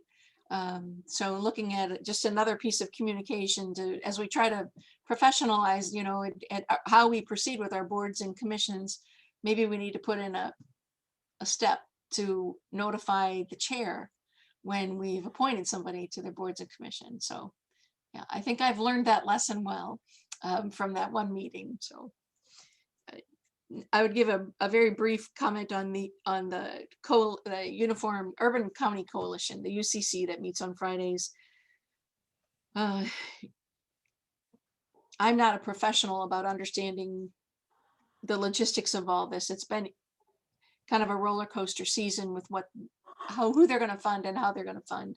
Sounds like we're all getting those memos from them, you know, daily, if not in summary form every few days. So on alert that they do expect something to happen with the compromised budget between the House and the Senate. And looks like we're going to lose the backfill, going to be phased out. And then they're also likely to change the way the regions are formed for brain health, and which means I'm going to use the word confiscate. Looks like they may be getting ready to confiscate our mental health fund balance dollars. So there's going to be shifting sands there, we'll see.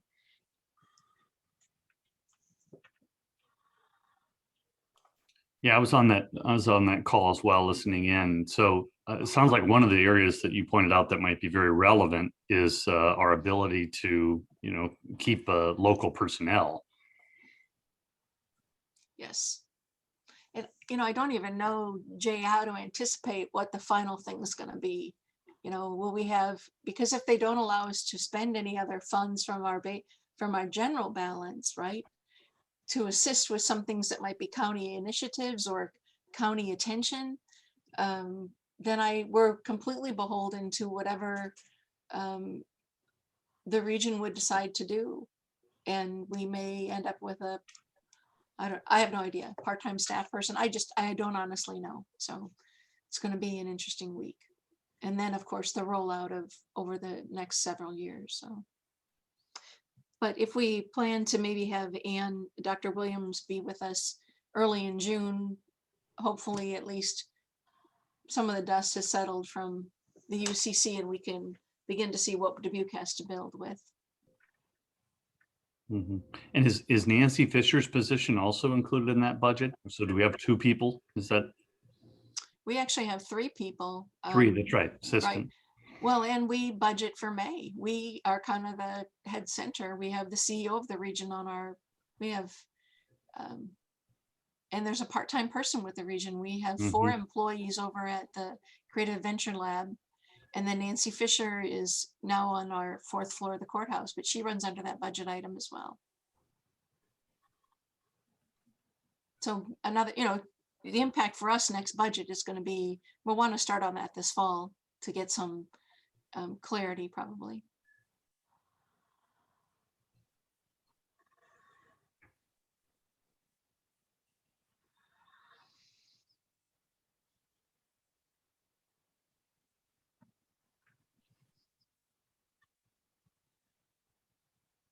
I guess I also have a meeting this afternoon, Greater Dubuque, which is another one of our boards that I sit on, is turning the corner to doing their next fundraising, their fundraising goal setting, and they have a consultant who's been hired by the board to begin that process. And that gentleman has an interview with me this afternoon, and I've been on that board for a few months now, so it'll be interesting to see. Probably Jay should be visiting with you for purposes of longevity with the county, but I will attempt to do my part. Maybe he's going to be meeting with you anyway. Do you have another meeting? Yes, he has reached out to, so I Excellent. have a meeting scheduled, I think, next week with him. Excellent. I appreciate that. Then he'll have better breadth of experience from county perspective. I hope you'll address those issues as well, Jay, with him, and not just small business, but county issues. Yeah, I look forward to it.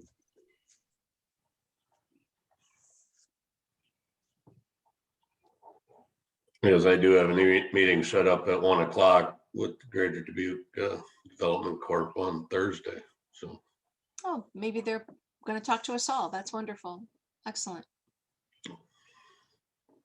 I have a soil and water meeting tonight at 6 o'clock. There. When is the conservation meeting next, Jay? This Thursday as well. So 4 o'clock. Are you in person or by Zoom? That's a good question. I know we had discussed being in person, but I can't recall the invite off the top of my head. Okay. I believe the last one they were talking maybe in June or July, they were going to try to start meeting in person. I think they said, Jay. Regardless, I will be certainly pushing always to have a Zoom capability for the public and others. That's part of a discussion of all of our boards and commissions, how they'll move forward. We talked about that. Some at DMATs will be going back to in-person. ECIA will going back in person in July. The city is going back, all employees back today. I think was their date to return to their, I'm probably misstating all that, but not a board or a commission, but certainly we're going to need to start determining our way forward here too, if there's any changes we're going to make.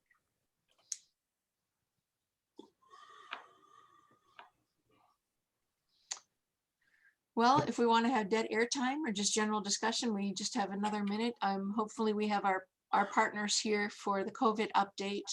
We'll hold till 10, which I think we're very close to. Is Patrice with us? I Yes, see Tom Berger. Oh, fantastic. Yes, I am. Thank you, Patrice. Okay. All right. We'll wait till 10.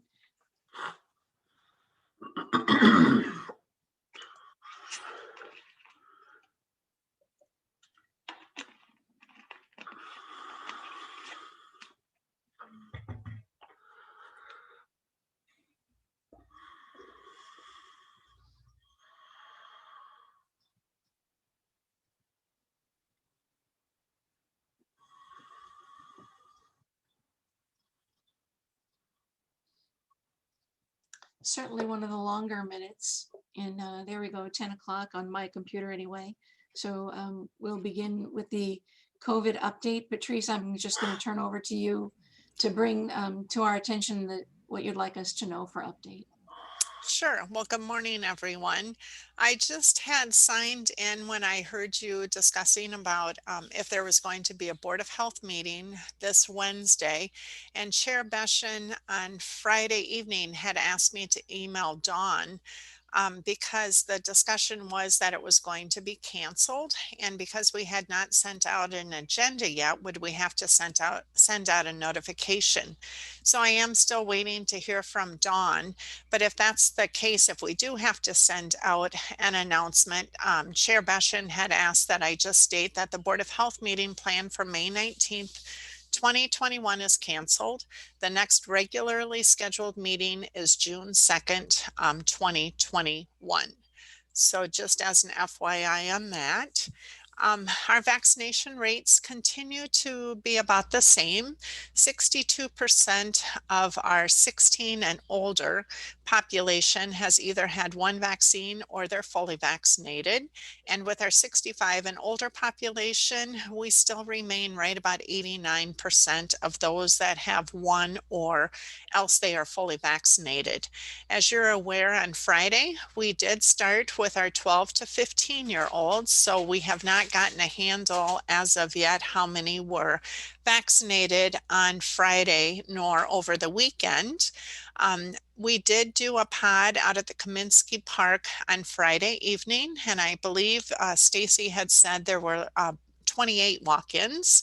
And then Diane Pape Freiberger had helped Charlie Hardig's with Hardig's out at the fairgrounds last evening for the races. And they were able to vaccinate 42 people. And I believe Diane Pape Freiberger had said around 10 of those were in that 12 to 15-year-old range.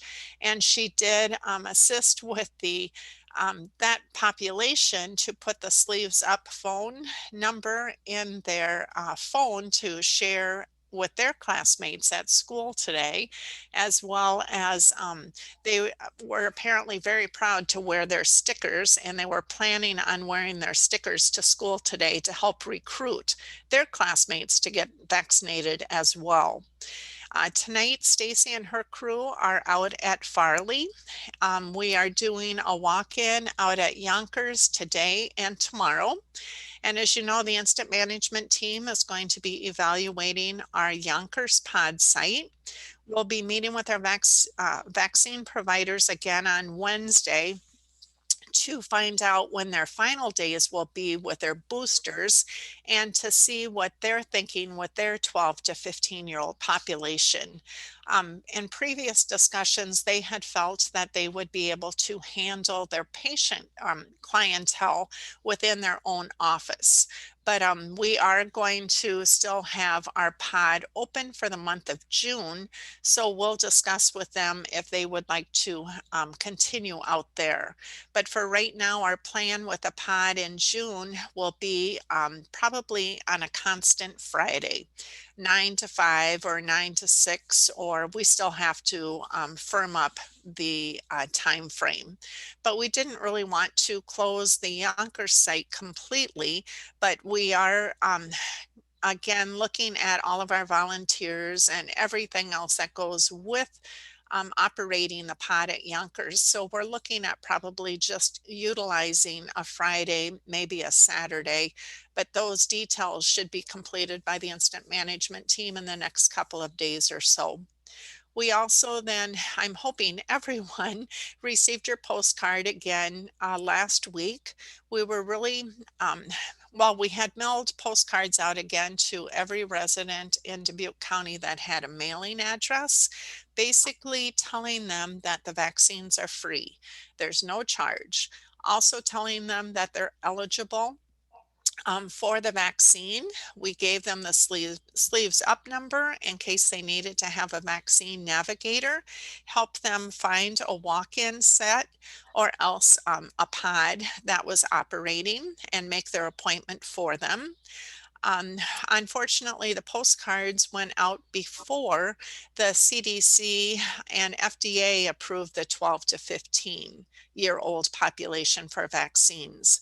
So Randy Gale, our PIO, will be helping us getting that messaging out as well. We have had contact with our schools on that, so we're looking at some planning with that population as well with our schools. So a lot happening, and we'll continue to proceed forward. And I guess if Tom's on as well, Tom and I would be open to take any questions or any concerns from anyone.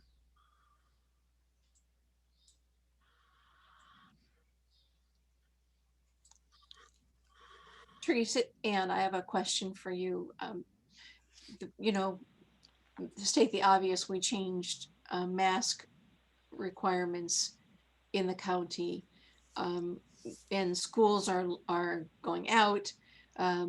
Colleges, I think, are all off campus now. But what will be your schedule? Will you continue to meet with higher education, with education? What's that going to look like? Yes, with our pre-K through 12, I can start with them. We are meeting on the, I think it's the second Wednesday. It is the second Wednesday of every month. We'll continue to do that during the summer as well. And likewise with our higher ed. We'll be meeting with them at least once a month, just through the month of June and July. And then probably toward the end of July for both of those groups, we'll be looking at meeting more frequently before the students come back to campus and the students come back into the schools.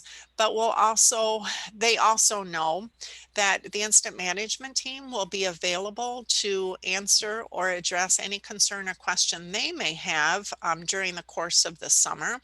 And also, if we have to meet, we can meet within, a very short notice with a Zoom meeting with any of that population. So yes, we will continue to meet with them, but it will not be as frequent as what we've just done. Another question that I have is, obviously the county itself as an employer and as the location of courts, essential services, will you be able to help us walk through all of that, bringing staff back, any adjustments to our policies? I mean, there's a little bit of, disarray as we try to get ourselves back to in-person, even this board needing to come back in person if we so choose, which I think we will. But can you help us with that? Absolutely. I know that Dawn is usually always a step ahead of me. She has conversations with other county entities, but Dawn does share that with me. And again, at any time, if there's any question whatsoever, I will share that the incident management team goes directly to the CDC for the guidance. We pull up everything as far as updates or any guidance that they have, and we share with them. And we will continue to do that with Dawn as well. So yes. We have a question in chat from one of our department heads about, I don't know that we have an answer to this, but about the status concerning the mask changes that were made on Friday. I don't know if there's been any processing about the requirements inside our buildings. That's where it gets unknown, I guess. Maybe, hopefully Dawn can start to address those tomorrow. Patrice? Yes, to my knowledge, we've not had any communication. I mean, I've gone through my emails over the weekend. There's not been any communication regarding how that will impact the county. So yes, I can reach out to Dawn as well. And hopefully we can start that discussion tomorrow with the department head meeting, or at our department head meeting. Mm-hmm. Right. And I guess I would say that I believe we have a county policy that requires our employees to wear a mask when they cannot socially distance. And we currently have a requirement that people who come to our buildings are masked, even if they're not inside the city of Dubuque. Yep. I don't know if I have any guidance for, this department head is at our West Side campus. Defer to my colleagues if you have any other words of wisdom. Apparently Dawn is not in today. I'm not seeing her at all. Okay. I think it would be just like with any other business, the department head could make that determination. Basically, we just went with the CDC guidelines that anyone that has been vaccinated doesn't have to wear the mask. It's a strong recommendation. I would think it'd be like any other business if, say Menards was out in the county, if they want to continue that with the mask inside their business, that's their priority. Then I guess we'd have to refer to Dawn and see how she wants to handle that policy.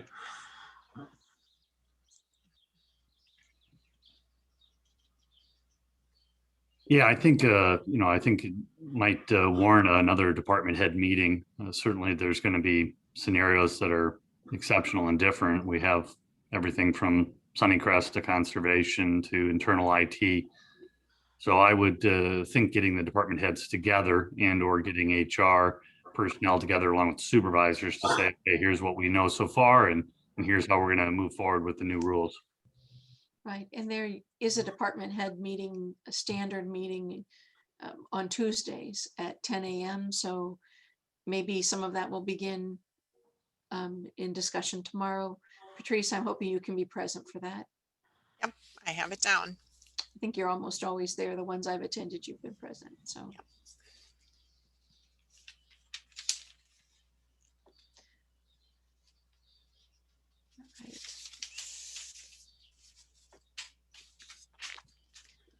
Tom Berger, question for you. If you're not on 3 meetings at the same time, I know when I'm out there, you're on Zoom with multiple computers up and open, but just wondering, it might be time to just find out what do we have for supplies for masks. I will get you some kind of a final number about the distribution that we've made inside the city of Dubuque.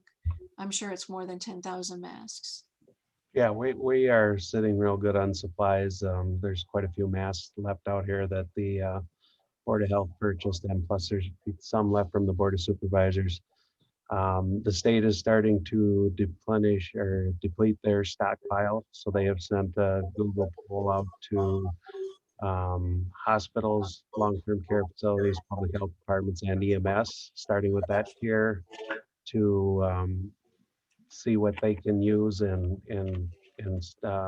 prepare for the next event. So that will be coming through the node in Cedar Rapids to the local EMA, and then we will have to distribute that out to them. So once they get through that first tier, then they'll go on to another tier, which will probably include like schools, and they have a whole tiered system that they're going to provide that PPE to. So we are sitting real well, and we have not, other than occasionally some nitrile gloves is about the only request we've received the past month or so. Okay.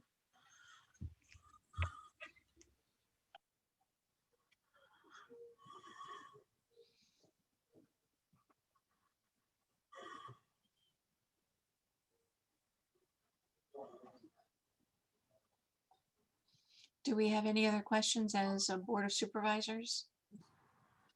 Do we want to continue with the weekly COVID updates? Yes. And certainly I'd like to continue to focus on vaccination rates and categories. I would agree with that. Very good. Then I think we're all in agreement. And this time still works with you. Is it best, Patrice? Do you want to change time? No, I've had it in my calendar, I think, for a year and a half now. So nope, I'll just continue to keep it in there. So no problem.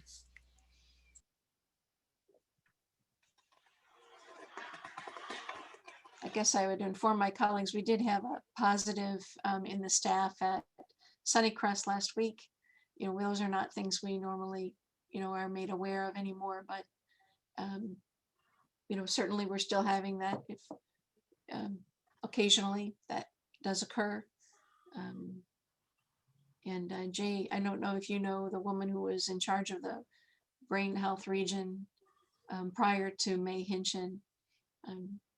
She passed away last Wednesday from COVID in Cedar Rapids. So it's still all very real.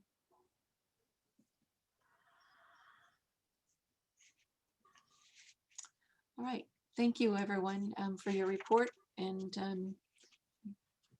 appreciate that greatly. Our next work session is with Stella Rundy, our budget director for the American Rescue Plan Act funding. Good morning, Stella. I love the brightness behind you. You're going to make all of this clear, right? Let's hope. Good morning, everyone. We are here. The board, last time we met, said we would like to meet on the first and third Mondays of every month to continue this discussion. So here we are to talk about it again. We had a lot of big developments last week, so there's a lot to talk about. The first thing I wanted to show you, let me share my screen. Oh, whoever is the host, can you? Yes, I'll do that. Just give me a second, Stella. I appreciate that. So give me 1 second. One of the questions that the board had asked last time we met was to get a summary of the tracking of the increased spending and funding that we have received related to COVID. So let me share my screen. Oops. Okay. Can everyone see this? Yes. Make it a little bit bigger. So big thank you to Megan for helping me work through this. Hopefully she's on here today. It's broken down by revenue and expenditures and by year. So we'll start with June of 20, so our FY20. Not much revenue coming in, some HHS stimulus to Sunnycrest and a small grant to elections. And of course, if we go down to the expenditures, we had a large amount of expenditures right away when COVID hit in March. So that March through June timeframe, a lot of stuff to deploy staff and get emergency funding out there. So we had a net deficit in FY20 of almost $1.4 million. Then FY21, our current year, we started getting some grants and other funding. So CARES funding came in, FEMA funding, reimbursements coming in. So that made a big difference. It's broken down by department and grant, some detail here, but we've gotten about $2.4 million in reimbursements in this fiscal year, and another $1.5 million in spending. So that helped our net deficit overall. So we're just under $500,000 deficit in expenditures versus the reimbursements that we've received so far versus in COVID. We are still waiting on other reimbursements, FEMA grant, the CDBG grant, some other health grants. So we'll see those come in as they're processed through those grant programs. And some of these things, of course, were paid up front for us to use. So this HHS stimulus, Sunnycrest received up front to continuously use for their COVID response. So you'll see more expenditures coming in for those things over the course of the next several months, I'm sure. So I wanted to get this out to you so you could see where we stand today. This does not include lost revenues as well. The guidance that came down last week gave us a formula to calculate our lost revenues, and I have yet to do that. So I'm going to tackle that hopefully this week and start to see where we shape up for the calculation from Treasury. So any questions on this right now? Stella, one of the things that I had asked you about, and I know it's minor, but just noting, we're a self-funded health plan, and you know, charges are being made by providers for the you know, the vaccine is free to the end consumer, but it isn't free to healthcare plans. So you know, getting a track of that and what we've paid for the COVID vaccinations and perhaps testing. I don't know, but I'd like to see what the impact is on our health plan itself. Because it's self-funded, we may, you know, we may be able to reimburse some of that. I have no idea. Thank you for reminding me of that. I will get in touch with our insurance provider to see what kind of detail we can get regarding that.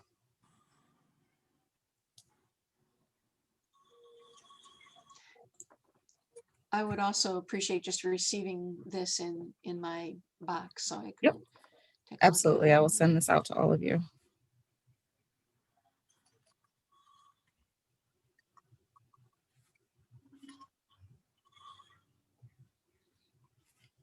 So the financial impact, of course, continues and will continue for a while, we think, as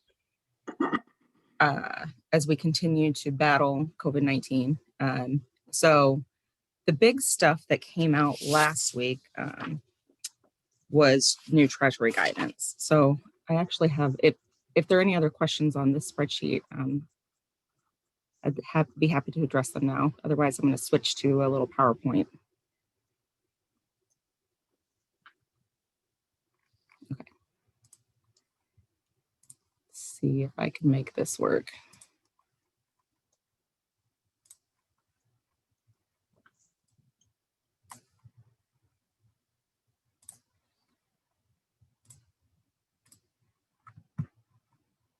So just to give you an update on our working group, this working group's meeting weekly still, and will continue to do that for the foreseeable future.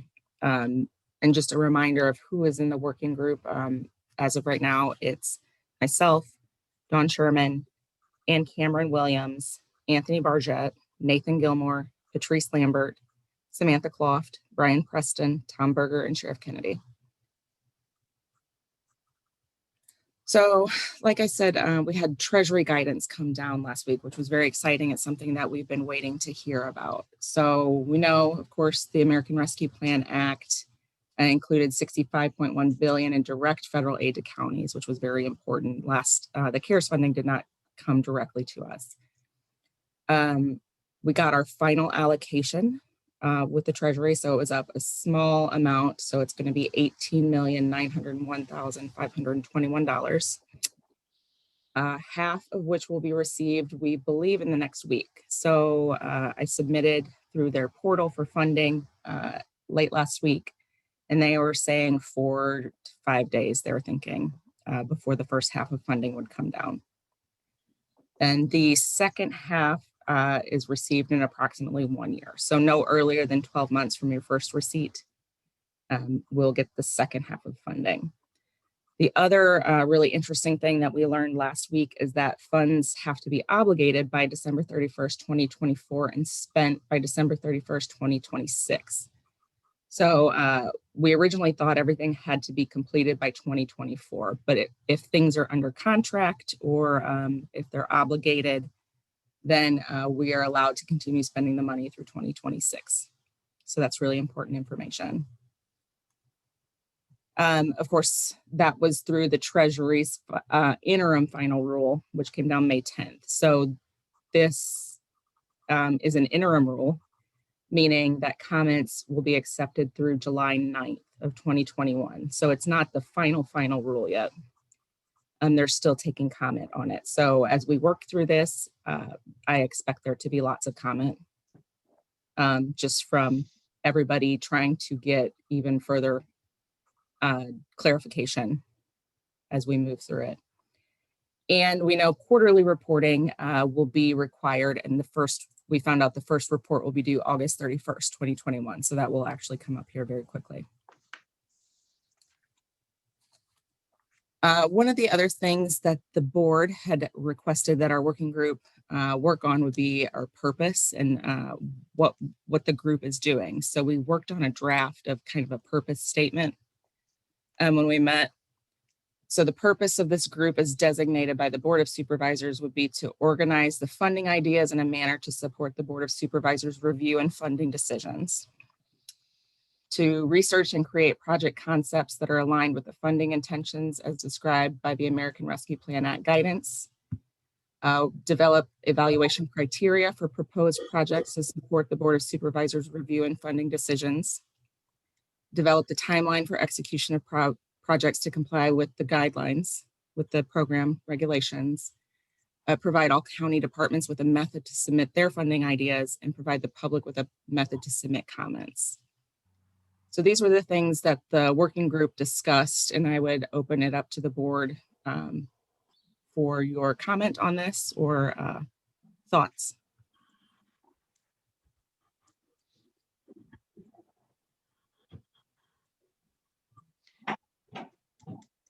Stella, would we be able to include the auditor in that work group?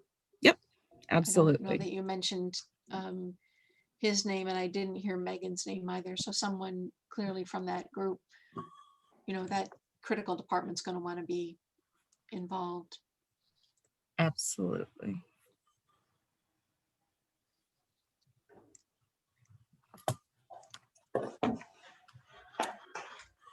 So the purpose of the group is to help support the board in lots of ways in organizing and helping get the information to you to make funding decisions.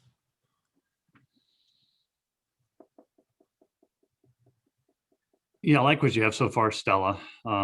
Maybe one addition potentially would be to develop best practices and learning from other local governments. And so there might be a local government out there that's smarter and better than Dubuque County, I'm not sure. But if we could learn from them, that would be tremendous to give examples. Absolutely, I think that's great.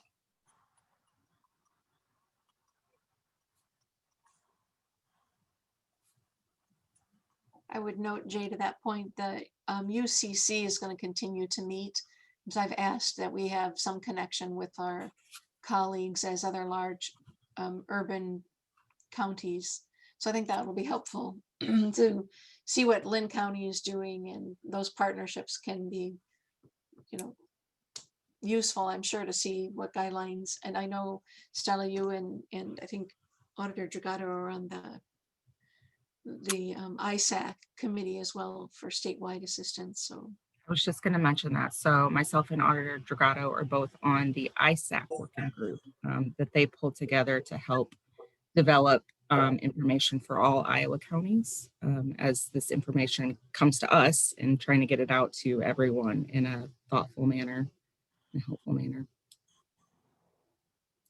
So there's a lot of collaboration already occurring, which is wonderful to see, and I think we'll continue. And as this information, it's fresh right now, just came down last week, so there's a lot of meetings and information sessions regarding this through many organizations, NACO, GFOA, ISAC. So hopefully we'll hear lots of best practices coming down from lots of smart people.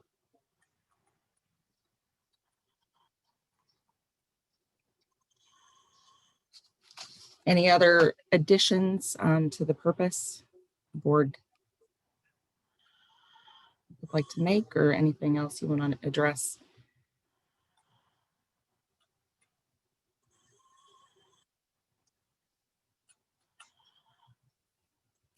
Okay, so the next thing I wanted to talk about is the allowed uses of the funding. So we know it's to respond to the COVID-19 emergency and address its negative economic effects. We know it could provide premium pay to essential workers, provide government services, affected by revenue reduction, make investments in water, sewer, and broadband. We also know that we cannot use the fund. State and local governments can't use it toward pensions or to offset tax cuts enacted after March 3rd. And we also know that the funding didn't just include funding directly to counties, but there's additional competitive grant monies available, significant monies out there.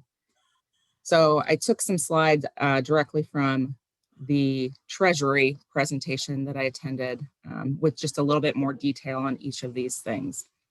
So to support the public health response, so that was the number one thing that they talked about to meet the emergent public health needs. So it's COVID-19 mitigation and containment, medical expenses from the COVID-19 pandemic, behavioral health care, and public health and safety staff. So this guidance is giving us more and more detail as we walk through it. And I'm still reading through the 151 pages that came out and hearing all of the different analysis of that. But they gave us a little bit more detail about what each of these things actually means. When we look at addressing the negative economic impacts, these funds could be used for workers and families.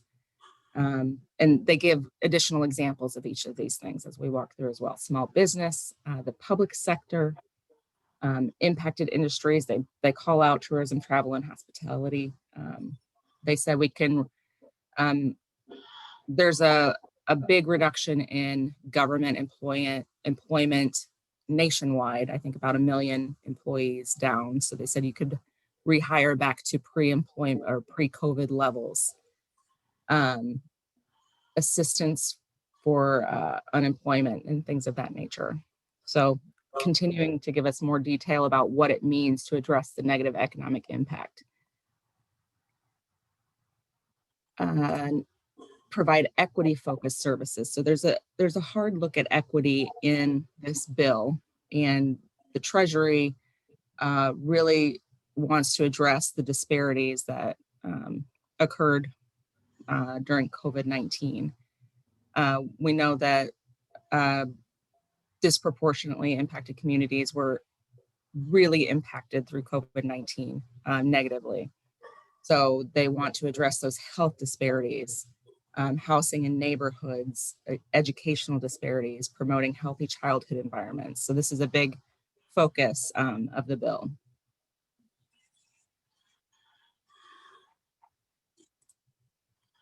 Replacing public sector revenue loss. We know that governments nationwide lost revenues throughout the pandemic, and were called to provide lots of support and increase expenditures during that time. So they gave us a formula with which to calculate revenue loss. We also found out, which was we were hoping that it would not be just a 1 point in time calculation, but it is a continuing calculation. You know, everybody doesn't experience the same types of revenues. You know, the city of Dubuque, their revenue stream is much different than ours.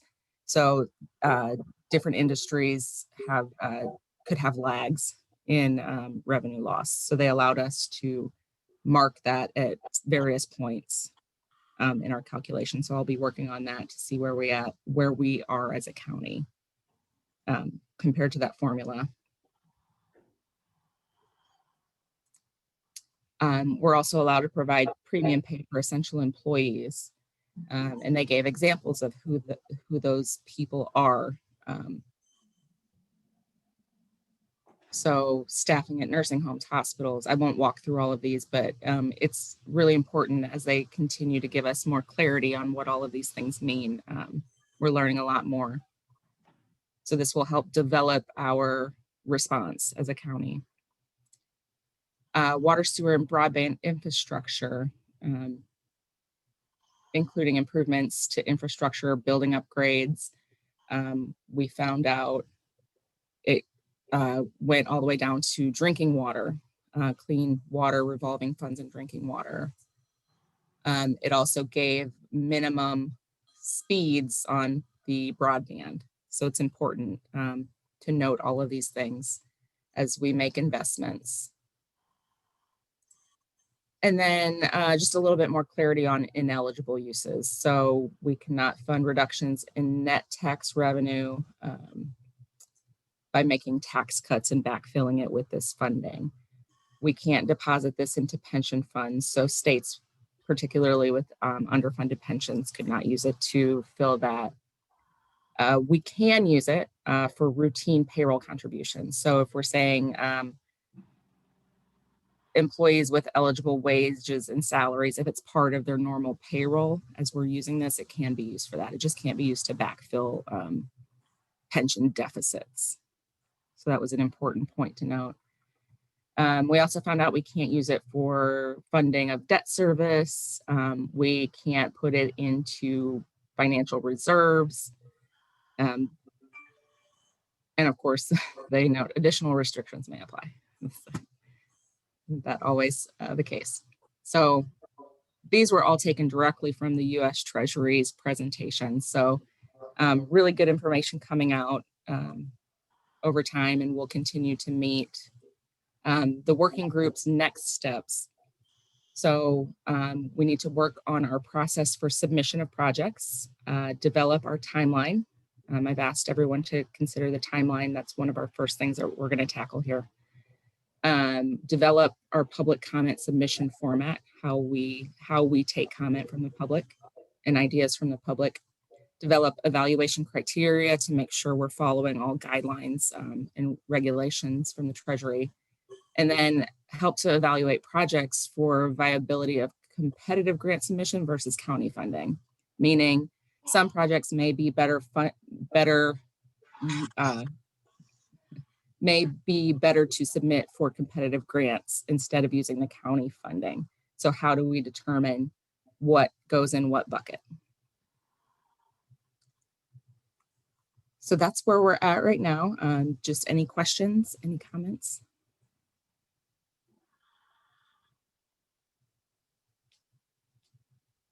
Appears you've done a lot of work, Stella, and you have a lot more to do yet. We're just at the very tip of the iceberg. So we've done a lot and we have a lot to do, and it's exciting. I think we have a lot of excitement surrounding this and a lot of good things for the county to do. I'm sure we'll get a lot of proposals for some grants and stuff, so.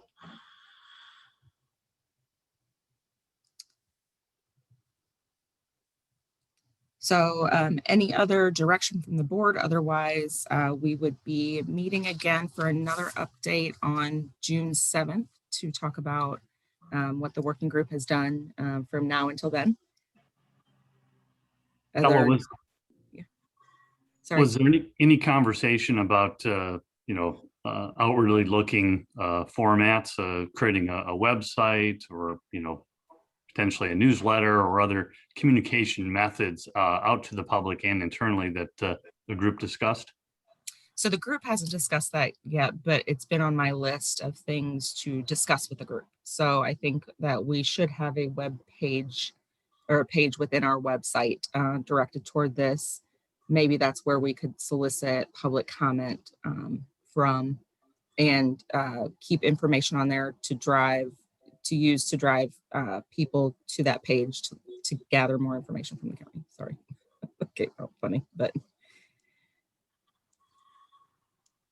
Stella, can you also explain the work that Dr. Williams is doing, reaching out to our cities?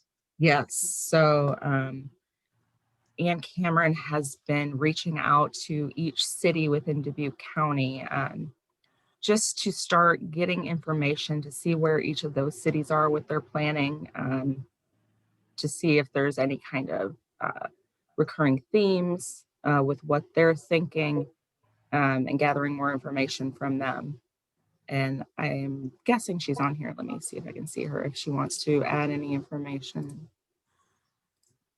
about that. So Ann Cameron, if you have anything to add, please jump on. Hi. Sorry, I was trying to figure out where my mute was. Thank you for the question. Last week, just beginning to make the calls, I have connected with each city in the county, reached out to city administrators as the primary source, and then also spoke to one mayor just to let them know that the county is processing the rescue funds, and that we wanted to ask if they had any ideas on how the money should be spent, and also if they had priorities that they were looking at that they wish to share with the county. And so probably spoke to maybe 40% of the people that I had called, and we are getting feedback. We haven't gotten anything from everyone yet, but there is a lot of talk about water and sewer infrastructure, broadband internet investment, as well as individual payments to households for people that have been struggling through the pandemic. So all were that I spoke to were very grateful that the county is reaching out to them, and that I will have all of this information in a spreadsheet to provide to the Board of Supervisors as it is completed. Thank you. Julianne? I know one of the criteria that was discussed informally between myself and particular folks in the work group and City of Dubuque and so forth is, I don't know how well the county has set forth priorities in past practices. So going back over the last 5-6 years, what are the priorities that the county has addressed? And then that kind of brought forth like, well, we don't necessarily have to have our own 25-page priority listing on our website. We can be partnering and assisting. Perhaps cities have developed their priorities through strategic planning and other processes. So we're reaching out to say, what are your priorities? Doesn't necessarily mean temperature check of that specific date and time, but just generally, do you have something in writing or something kind of organized about that? We know the City of Dubuque has lent to us all of their data collection, all of their plans and priorities, and their poverty prevention plan. So inside the county, our city partners, just being, I think, very aware that they are at different steps of determining their priorities and seeing how we can, as we look at these ideas, maybe be looking at being partner with their priorities. Obviously, all of that comes back to the things we see here about evaluation criteria, developing all these things that the work group's going to do. So I think we'll still have our own county perspective on things, but that I don't know that we need to drop everything as a Board of Supervisors and go into some kind of our own goals and process developing. I guess that's where I feel like we maybe should, because we don't have that robustly. Yes, we have some plans.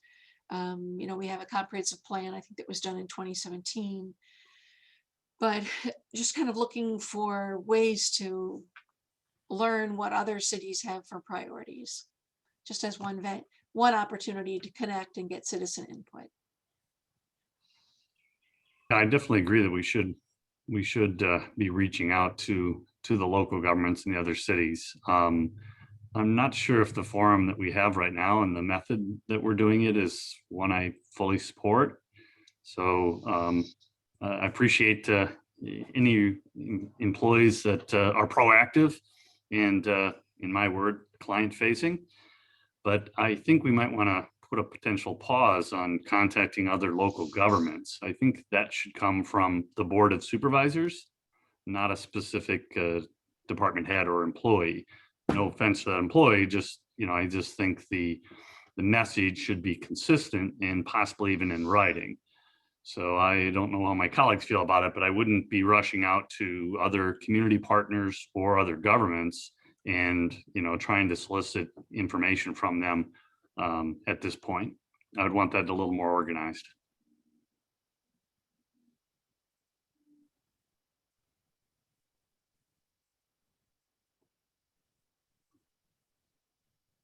I think there's a need for that in addition to perhaps, but seeking connection and asking for their priorities. To date, what those cities have received is some mass mailings from ECIA that don't feel very personalized. They're very broad and I don't think the mayors and the clerks necessarily feel that it's specific to engaging them. There's been, mayors have contacted me and said, I don't know anything about this funding you're talking about. And so I relay that to ECIA and they've said, oh, we've been sending them emails, for weeks. And so there's somehow a disconnect between just sending out emails and finding a way to have that specific touch. So I guess, Jay, to your point, I think all of that is, and I think that's part of the criteria that this working group's going to be putting out is how do we engage with our partners? Maybe that's an addition, Stella. Yeah, my assumption of this working group that it was internal and now it's external, talking to other government officials in the county. And that's where I don't think that's what I signed up for at this point, but I will, look for the board's direction. So I have no problem contacting the mayors and the clerks. I just thought this work group was more internal at this point. Stella, you can just obviously discuss that with the group and determine what we need to hear again. Well, no, that's a question for the supervisors. So, I mean, if you want Ann to call the mayors and work with the local governments, that's the board's decision, but I don't think that's what we should be doing at this point. Well, to my colleagues, I would say that I actually, brainstormed the mayor's meeting on Thursday evening. If Ann is going to be the collection person for some of these things and making those connections, perhaps she could be present at the mayor's meeting. We have in the past had Ed Raber appear for certain things as well, but reaching out to the clerks and the mayors for their priorities, I would support that. We have to do that work at some point. So making it be personal connection to me makes some sense. I don't think she's carrying a message so much as gathering data.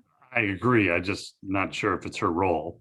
And I would see that more of our role as Board of Supervisors, and possibly with the mayor meeting coming up, that'd be a perfect forum. So I think it needs to be done. It's just, I'm debating the timing. I don't know if you do it right now and we're still learning. And then secondly, who and what is that message? I think that message needs to come from the Board of Supervisors. That's important. And obviously Ann's received direction to do this from someone, wasn't the Board of Supervisors. And so I think we want to act in unison.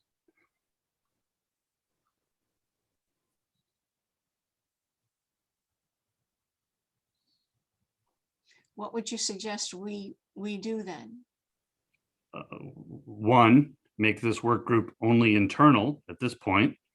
So establish that. Is there consensus on that, or do we want this to be an external group working with the community, the mayors, everyone at this point? Right. And again, I don't know. I mean, maybe I'm not being clear. I'm not getting your point. The contacts are for priorities, just like that, those of us who have attended some of the City of Dubuque work groups, we have received their priorities. I mean, they have sent us loads of documentation, loads of priority setting for us to be made aware.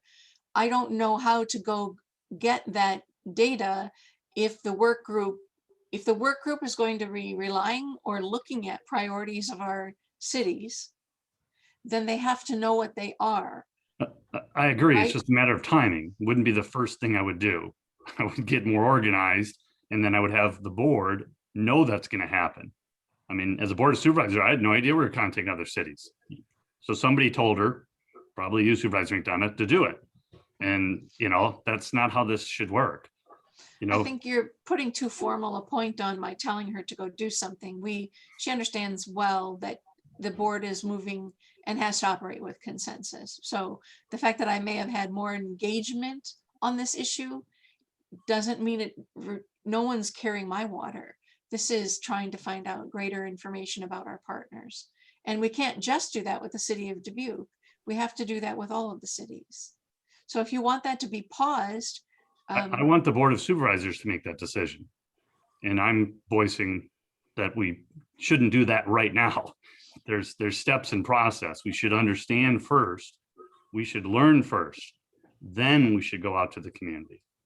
Right. And from what I have learned from being engaged with the city and all of their work groups, that there is a need to be moving on this also and getting the information collected, because the discussion is going to take time.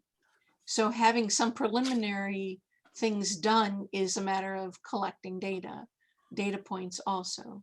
So I mean, no one is is trying this to Ann's role? act ahead of you. Maybe Harley, you can jump in, because this Ann obviously wants one thing and I want the other. I think this should be an internal group until the board of supervisor wants to communicate to the public and to other government officials. Harley, Correct, where do you but stand? Supervisor Wickham, many of our employees have attended already. When you talk about inside versus outside, they have attended work group trainings. That's with different the than city of contacting Dubuque. local governments. It's different. than They've been contacting doing local that with the governments. city of Dubuque for weeks now. So how do you want to balance that? Well, I'm asking the board. So maybe Harley, I hear where you're at. I'm asking Harley where he's at, and that will decide it. I guess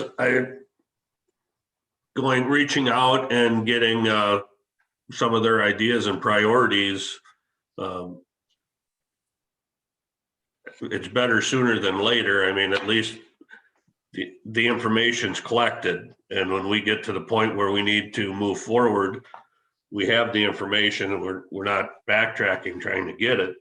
So I guess I don't have an issue with reaching out and just making contact with the mayors or city clerks and just getting their initial ideas. It's nothing in stone. It's just saying, hey, we're here, we're willing to work with you. We want to see where you're at with this. And once we move forward, we can fill in the pieces as we keep moving forward.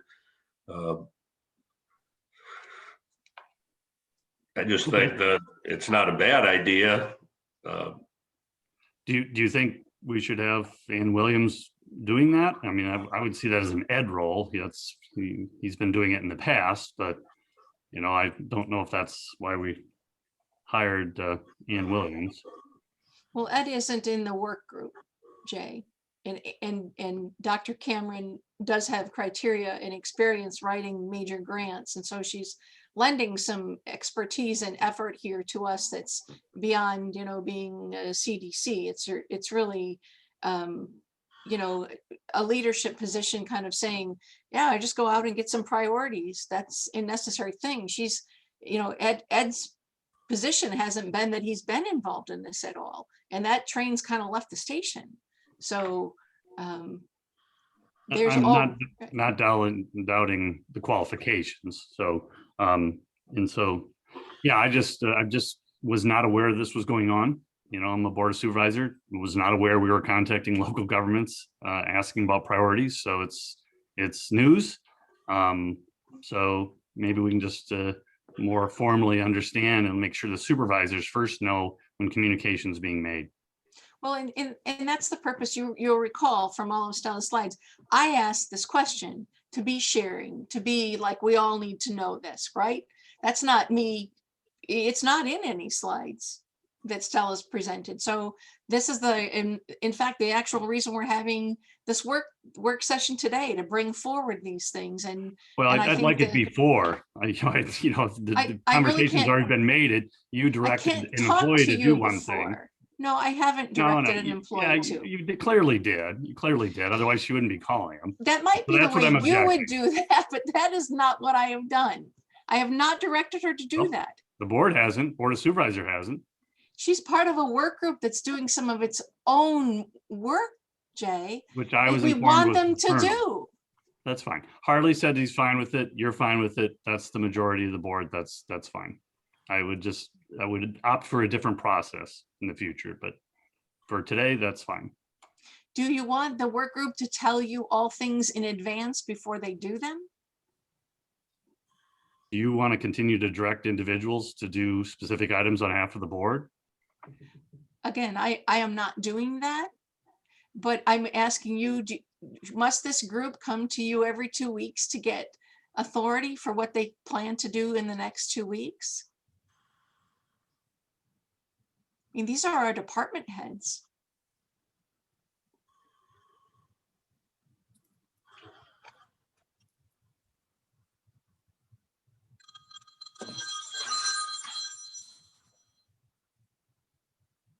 I guess we'll leave that as a rhetorical question. Stella, back to you. Is there anything else you wanted to share with us? Sorry, Harley, go ahead. I thought Jay was locked up there for a little bit. He's back now. Oh, go ahead, Stella, sorry. So the working group will continue to meet and work on these next steps that we've shown here, and will be very cognizant of communication back to the board with everything. And I'm happy to take any other direction the board has at this time. Otherwise, we'll keep moving forward and be in front of you again on June 7th. I do not want this discussion today to have you feel as though things need to be slowed down, frozen, or stymied. We need to be on this aggressively, working to meet these steps. So the consensus of the board is that you're using your discretion well.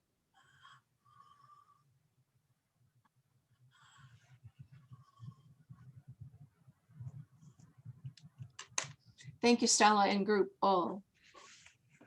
Thank you all. Our next work session, unless someone needs a break, we've been at this 9:45-ish, I guess. Does anyone want to take a short recess? I'm fine. I'm fine. Cognizant of our staff, or the remote. Okay, very good. We'll move on with our 10:45 work session with Sheriff Kennedy and Stella. I think you're back up for that as well. Sheriff Kennedy, apparently we do not have Dawn with us. So do you need Dawn as a critical piece for this work session today? I don't think so. I just wanted to get some information out and I guess see what the board's appetite is for a proposal. Just to kind of give some history, I think everybody here probably knows it as they were a part of it in some way, shape, or form. But about 2 years ago, we had an employee that was on long-term light duty and was going to be retiring. And because the employee was being paid by work comp and not being paid by the county allowed us to hire a 78th deputy position so that person could fill the role of the person who was on long-term light duty. That went on for about 7 months, and then the employee retired. But around the same time, we had another employee who was in the National Guard, who we were informed was going to be getting deployed for up to 400 days with the Guard. So at that time, we had asked the board if they would allow us to keep that 78th deputy position to cover the absence of that employee, and the board agreed. And we're thankful for that. And the agreement was that when that employee returned from his deployment, that position would be removed through attrition. As you recall, at our when we were preparing our budget, one of the proposals that we brought up was the increase of road patrol staffing and the exchange of employees as deputies went out on the road, that they would be the additional employees would be backfilled as full-time corrections officers. You at the time agreed to allow us to hire one additional person for this year, and with our proposal being that we intended to come back, each year for an additional person for the next 5 years until that project was complete with 5 additional road patrol deputies, or if it took longer than 5 years, however long it took to get that project complete. So we had the 78th position, and the deputy that was in that position recently resigned. And it's my understanding, in looking at the payroll information that Stella recently sent me, that position has been budgeted for next year. And I guess what I'm coming to ask the board's appetite is the 5-year road patrol project. Would the board have any appetite for allowing us to, instead of hiring that, or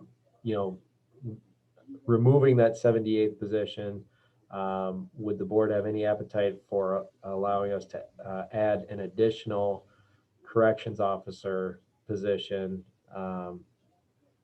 moving forward? And then it would, then we could reduce the amount of time it takes to get to that, the 5 road patrol additional deputies to 4 years. I just, we understand that the board, and we appreciate the board seeing our vision at budget time, and we're not trying to, be greedy or anything. We just saw this as an opportunity that if truly that position is budgeted for next year, we would have an employee fulfilling that role at a lower pay rate than we would have had for the deputy. So there should be plenty of funding to cover the position.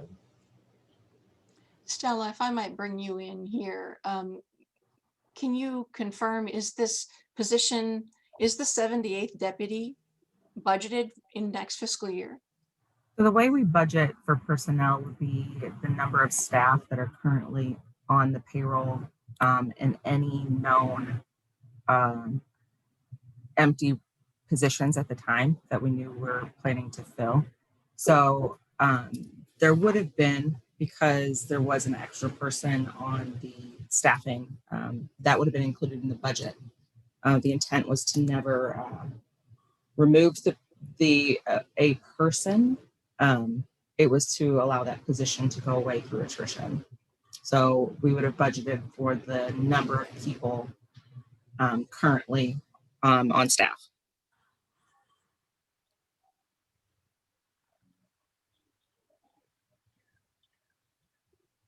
So if we keep the 78th position, do we need to amend the budget?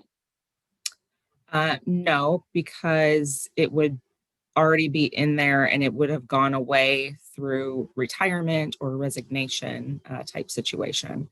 So if you want to keep or add a 78th deputy, I believe you would need to increase those positions by resolution, because there is no approval to keep a 78th deputy permanently. Positions just approved until the subject that is out with the guard is returned, and then it would go into the attrition thing. Yes. Which technically would be right now. because, as I said, we had an employee that actually would have technically been filling that role resign on May 7th. So,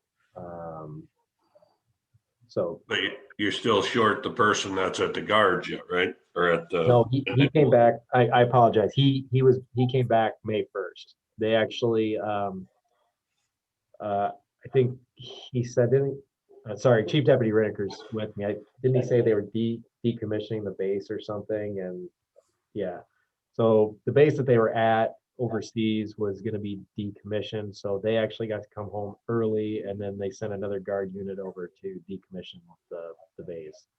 So he's actually back. He came back to work May 1st. Okay. So for budget purposes, not knowing exactly when that employee would have been returning and how that would all go, we would have included that position in the budget for next year.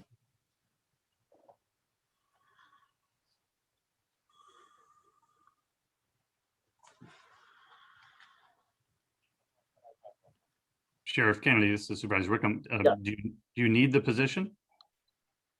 Well, we've got the thing that I guess kind of makes it critical right now, and why we decided we were going to try to go this route.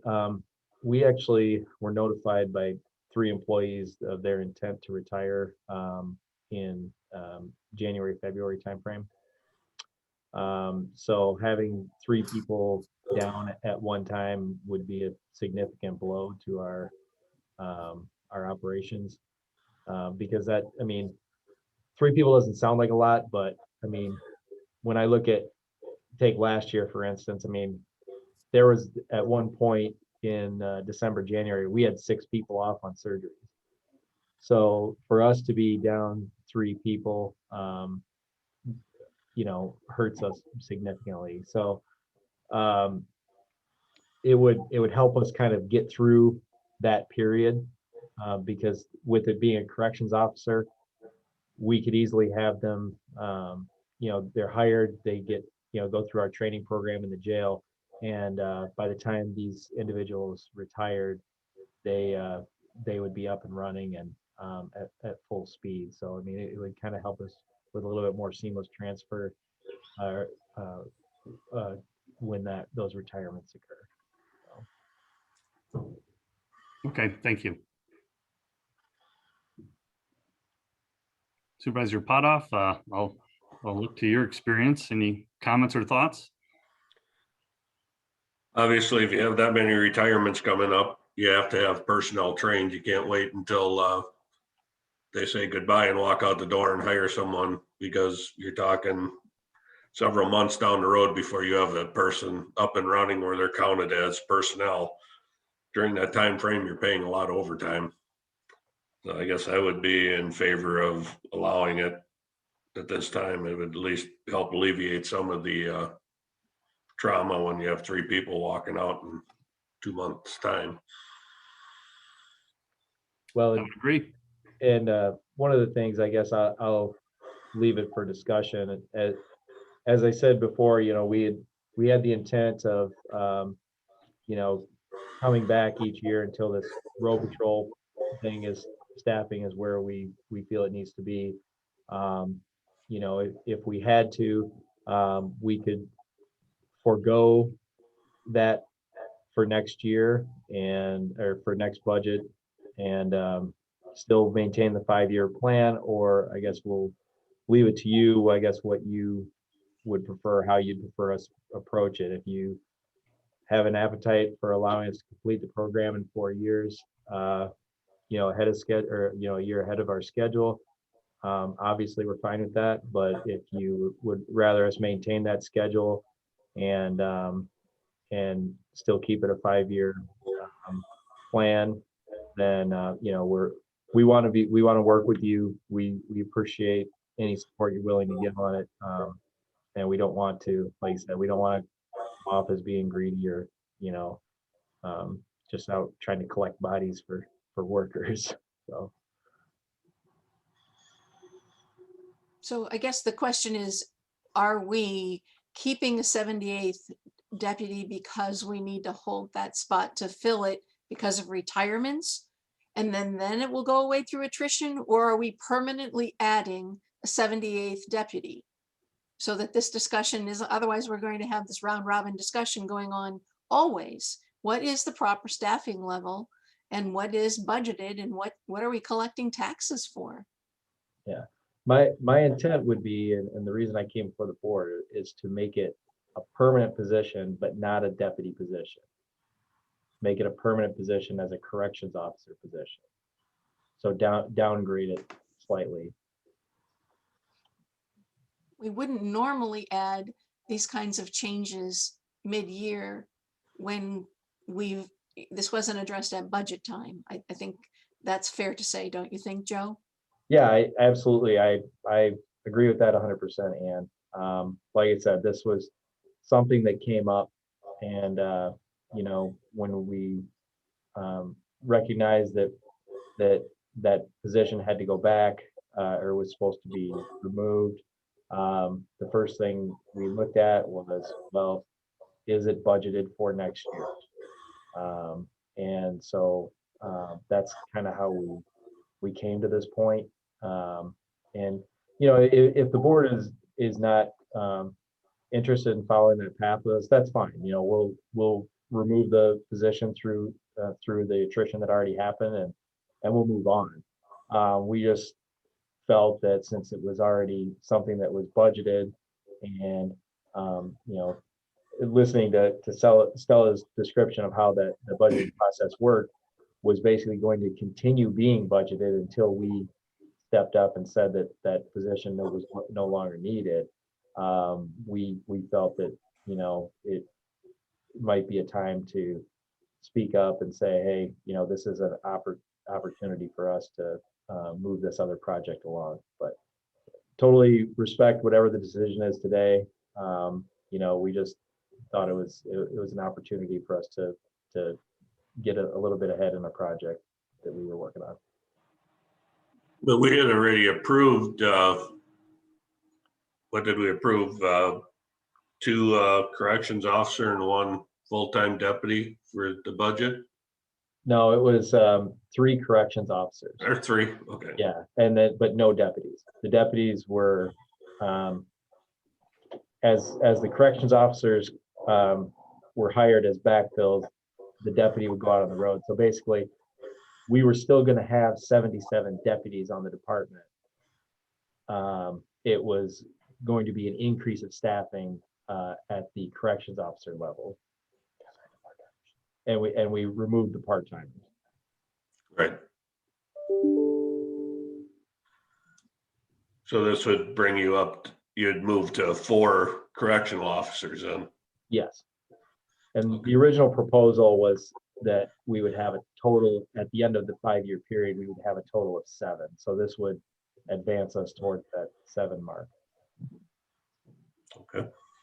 So I'm not sure exactly how this relates. If you're intending to hire another corrections officer, but what you really need is the personnel to get you through the retirements of these key people. Why would you be adding more corrections officers when what you need are deputies or whomever is retiring? Well, to be honest with you, Ann, when we ask for or when we take applications for corrections positions, we get a lot of applications. When we need applications for deputies, we don't get as many. We had 21 people show up at our last civil service test, and I had 25 people apply for the corrections position, which will eventually at some point pay $5 to $6 less an hour. So it has to, it goes to a lot of things. Number one, you know, right now, between media and politicians, our profession has kind of been beaten to a pulp. And so, you know, it's not a desired profession anymore. And you know, there's some people out there that I mean, we have some people that take our test multiple times, can't pass the test, but they can easily do the job. They just aren't good at taking tests, or can't pass the physical fitness test for whatever reason. The corrections officer position eliminates that need. They don't have to take a test. They don't have to perform to certain physical fitness standards. And then we also get people that, they don't mind working shift work. They don't mind working weekends and holidays. They just don't want to have to go to the law enforcement academy for 16 weeks. So, we have people like that just, have no interest in being a deputy. They just want to work in the jail. And that's fine also. So, I mean, there's quite a few things that are part of it that, kind of get us to this point. But we can also, the biggest thing is when it comes to, hiring and stuff, it's easier for us, and it's quicker for us to hire corrections officers. When I want to hire a deputy right now, I mean, we took the test in February. Our list is essentially exhausted. The position that was approved today, we have one person that we're going to make an offer to, and after that, our list is exhausted. So we will be testing again in October. So we are assuming or hoping that no one leaves in that time frame, because by civil service rules, we have to allow for 45 days for advertisement and application receipt, and then we have to test. We have to do our our oral board interviews. We have to get the list certified. I mean, it's a pretty extensive process. So for us to be able to hire corrections officers, it helps us get through that a little bit quicker. Any questions for Joe? No. Just so you understand, Dan, for like the people retiring, a deputy would move out of the jail to essentially backfill that. And then the corrections officer would be filling that deputy spot. You'd be reducing the number of deputies in the jail. I understand that. Okay. We had that whole discussion back during the budget session. I'm on with that. What I'm finding is that there's some wrinkle of classification that is allowing the 78th deputy to proceed into the next fiscal year budget. We're collecting taxes based upon that, with the idea then that they're going to lose somebody. And that to me, that is the part that doesn't make logical sense. So we need to, be direct with what's budgeted and what's not. I would hope that Stella and the sheriff could come to terms with what's budgeted and what isn't. So the way I look at it is that there is a temporary full-time position budgeted that would be lost through attrition at some point. Now knowing that that's coming sooner rather than later. And the request is to remove that temporary full-time position and add a permanent full-time position. Sheriff Kennedy, is that what your understanding is? Yes. I support that. And do we have that budgeted, Stella? So we have a temporary full-time deputy position budgeted. So that would be more than what a permanent full-time correctional officer would need, as the deputies make more than the correctional officers. So there is enough money in the budget to fund this, but it's not necessarily budgeted for that purpose, if that makes sense.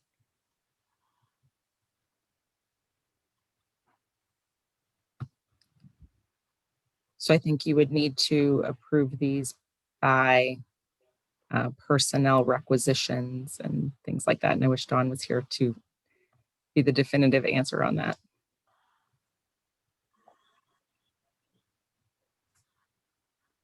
Well, this just is a work session in any regard, so we would need to move forward with the next steps if we were intending to take action.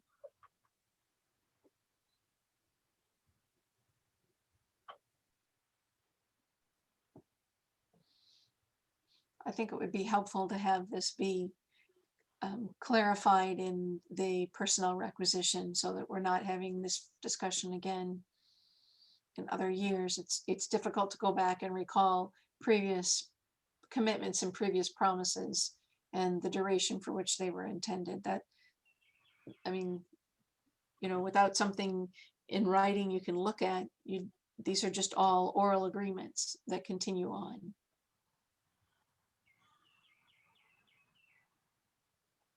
So what do my colleagues want to do? I mean, I understand their oral agreements, Ann, and they should be in the minutes of the Board of Supervisors meeting at some point.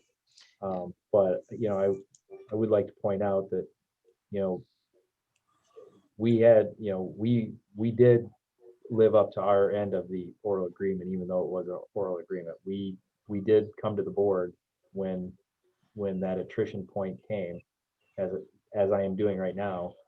And, you know, we could have, honestly, if we wanted to be underhanded about it, we could have just kept requesting replacement. And I doubt anyone would have ever, you know, thought twice about it. But we are trying to be upfront and transparent and, you know, and make sure that we're doing the right thing, living up to our end of the agreement that was made. So I don't know that, you know, the fact that it's, that it was never something that was officially in writing, no contract of any type. You know, I don't know that really has that much bearing on the conversation. I'm not suggesting you're doing anything underhanded, Joe, in any respect. Okay, it's just when it is easier to explain to citizens what we're doing if it's based on something that's in writing and not something that is just oral tradition where we're, you know, swapping positions from past budget years and other decisions made previously. So if you need that 78th position, and that will put an end to this ongoing, it's a temporary person until attrition. And if that's budgeted, I don't know why we're not taking that action and stop the interim until these thens, because we have people change over all the time at the jail. And we need to work to get the staff that we need to have that operate safely and securely and well. So if we need a 78th deputy, then that's what we need.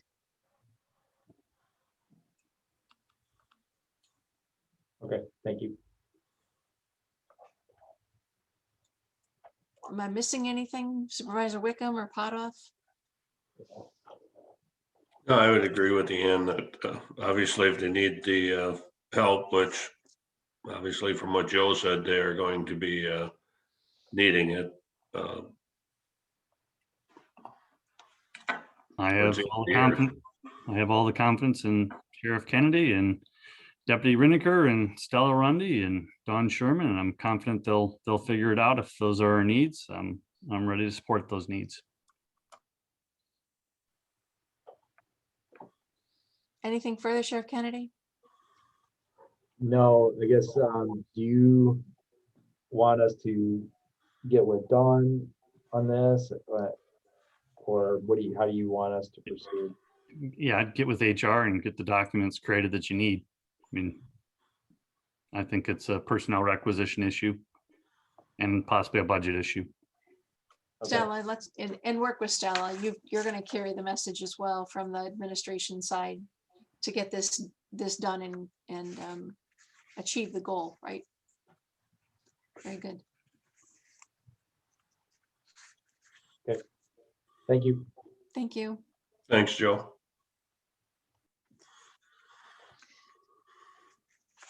If there's nothing further, I think at this time we can move to adjourn until next Monday. Our meeting on the 24th is an evening meeting. I have a little information for you, Ann and Jay. I was contacted by Pat Leonard. FEMA has a grant out now for burial assistance. And Pat's helped a few people through it. Basically, FEMA's paying up to $9,000 for people for burials. And this goes back to, I think, 2020. But part of that would be that they'd have to repay any money they received through general assistance back to the county out of whatever monies they would receive out of that. So just that you're aware of that. Stella, can we refer that to you as well? Yes. Just to see if, how that impacts budget, and maybe you and Megan can take a look at that with what we're doing with general assistance. Absolutely. You might want to sign off or you're going to get more work to do. Absolutely not. I can make copies of the paperwork that Pat Leonard had sent me and put it on your desk or Yeah, absolutely. try to scan it in or whatever. But anyway, he was wondering if we were aware of it. I said I wasn't aware of it. I don't know if the other supervisors were or not. But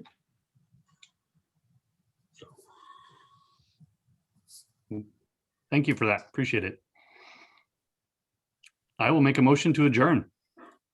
I will second. Motion a second to adjourn. All in favor, say aye. Aye. Aye. Aye. Motion carries. Thank you, everyone. Have a great week. See you next week. Thanks, everyone. Thanks, Ann. Thanks, Jay.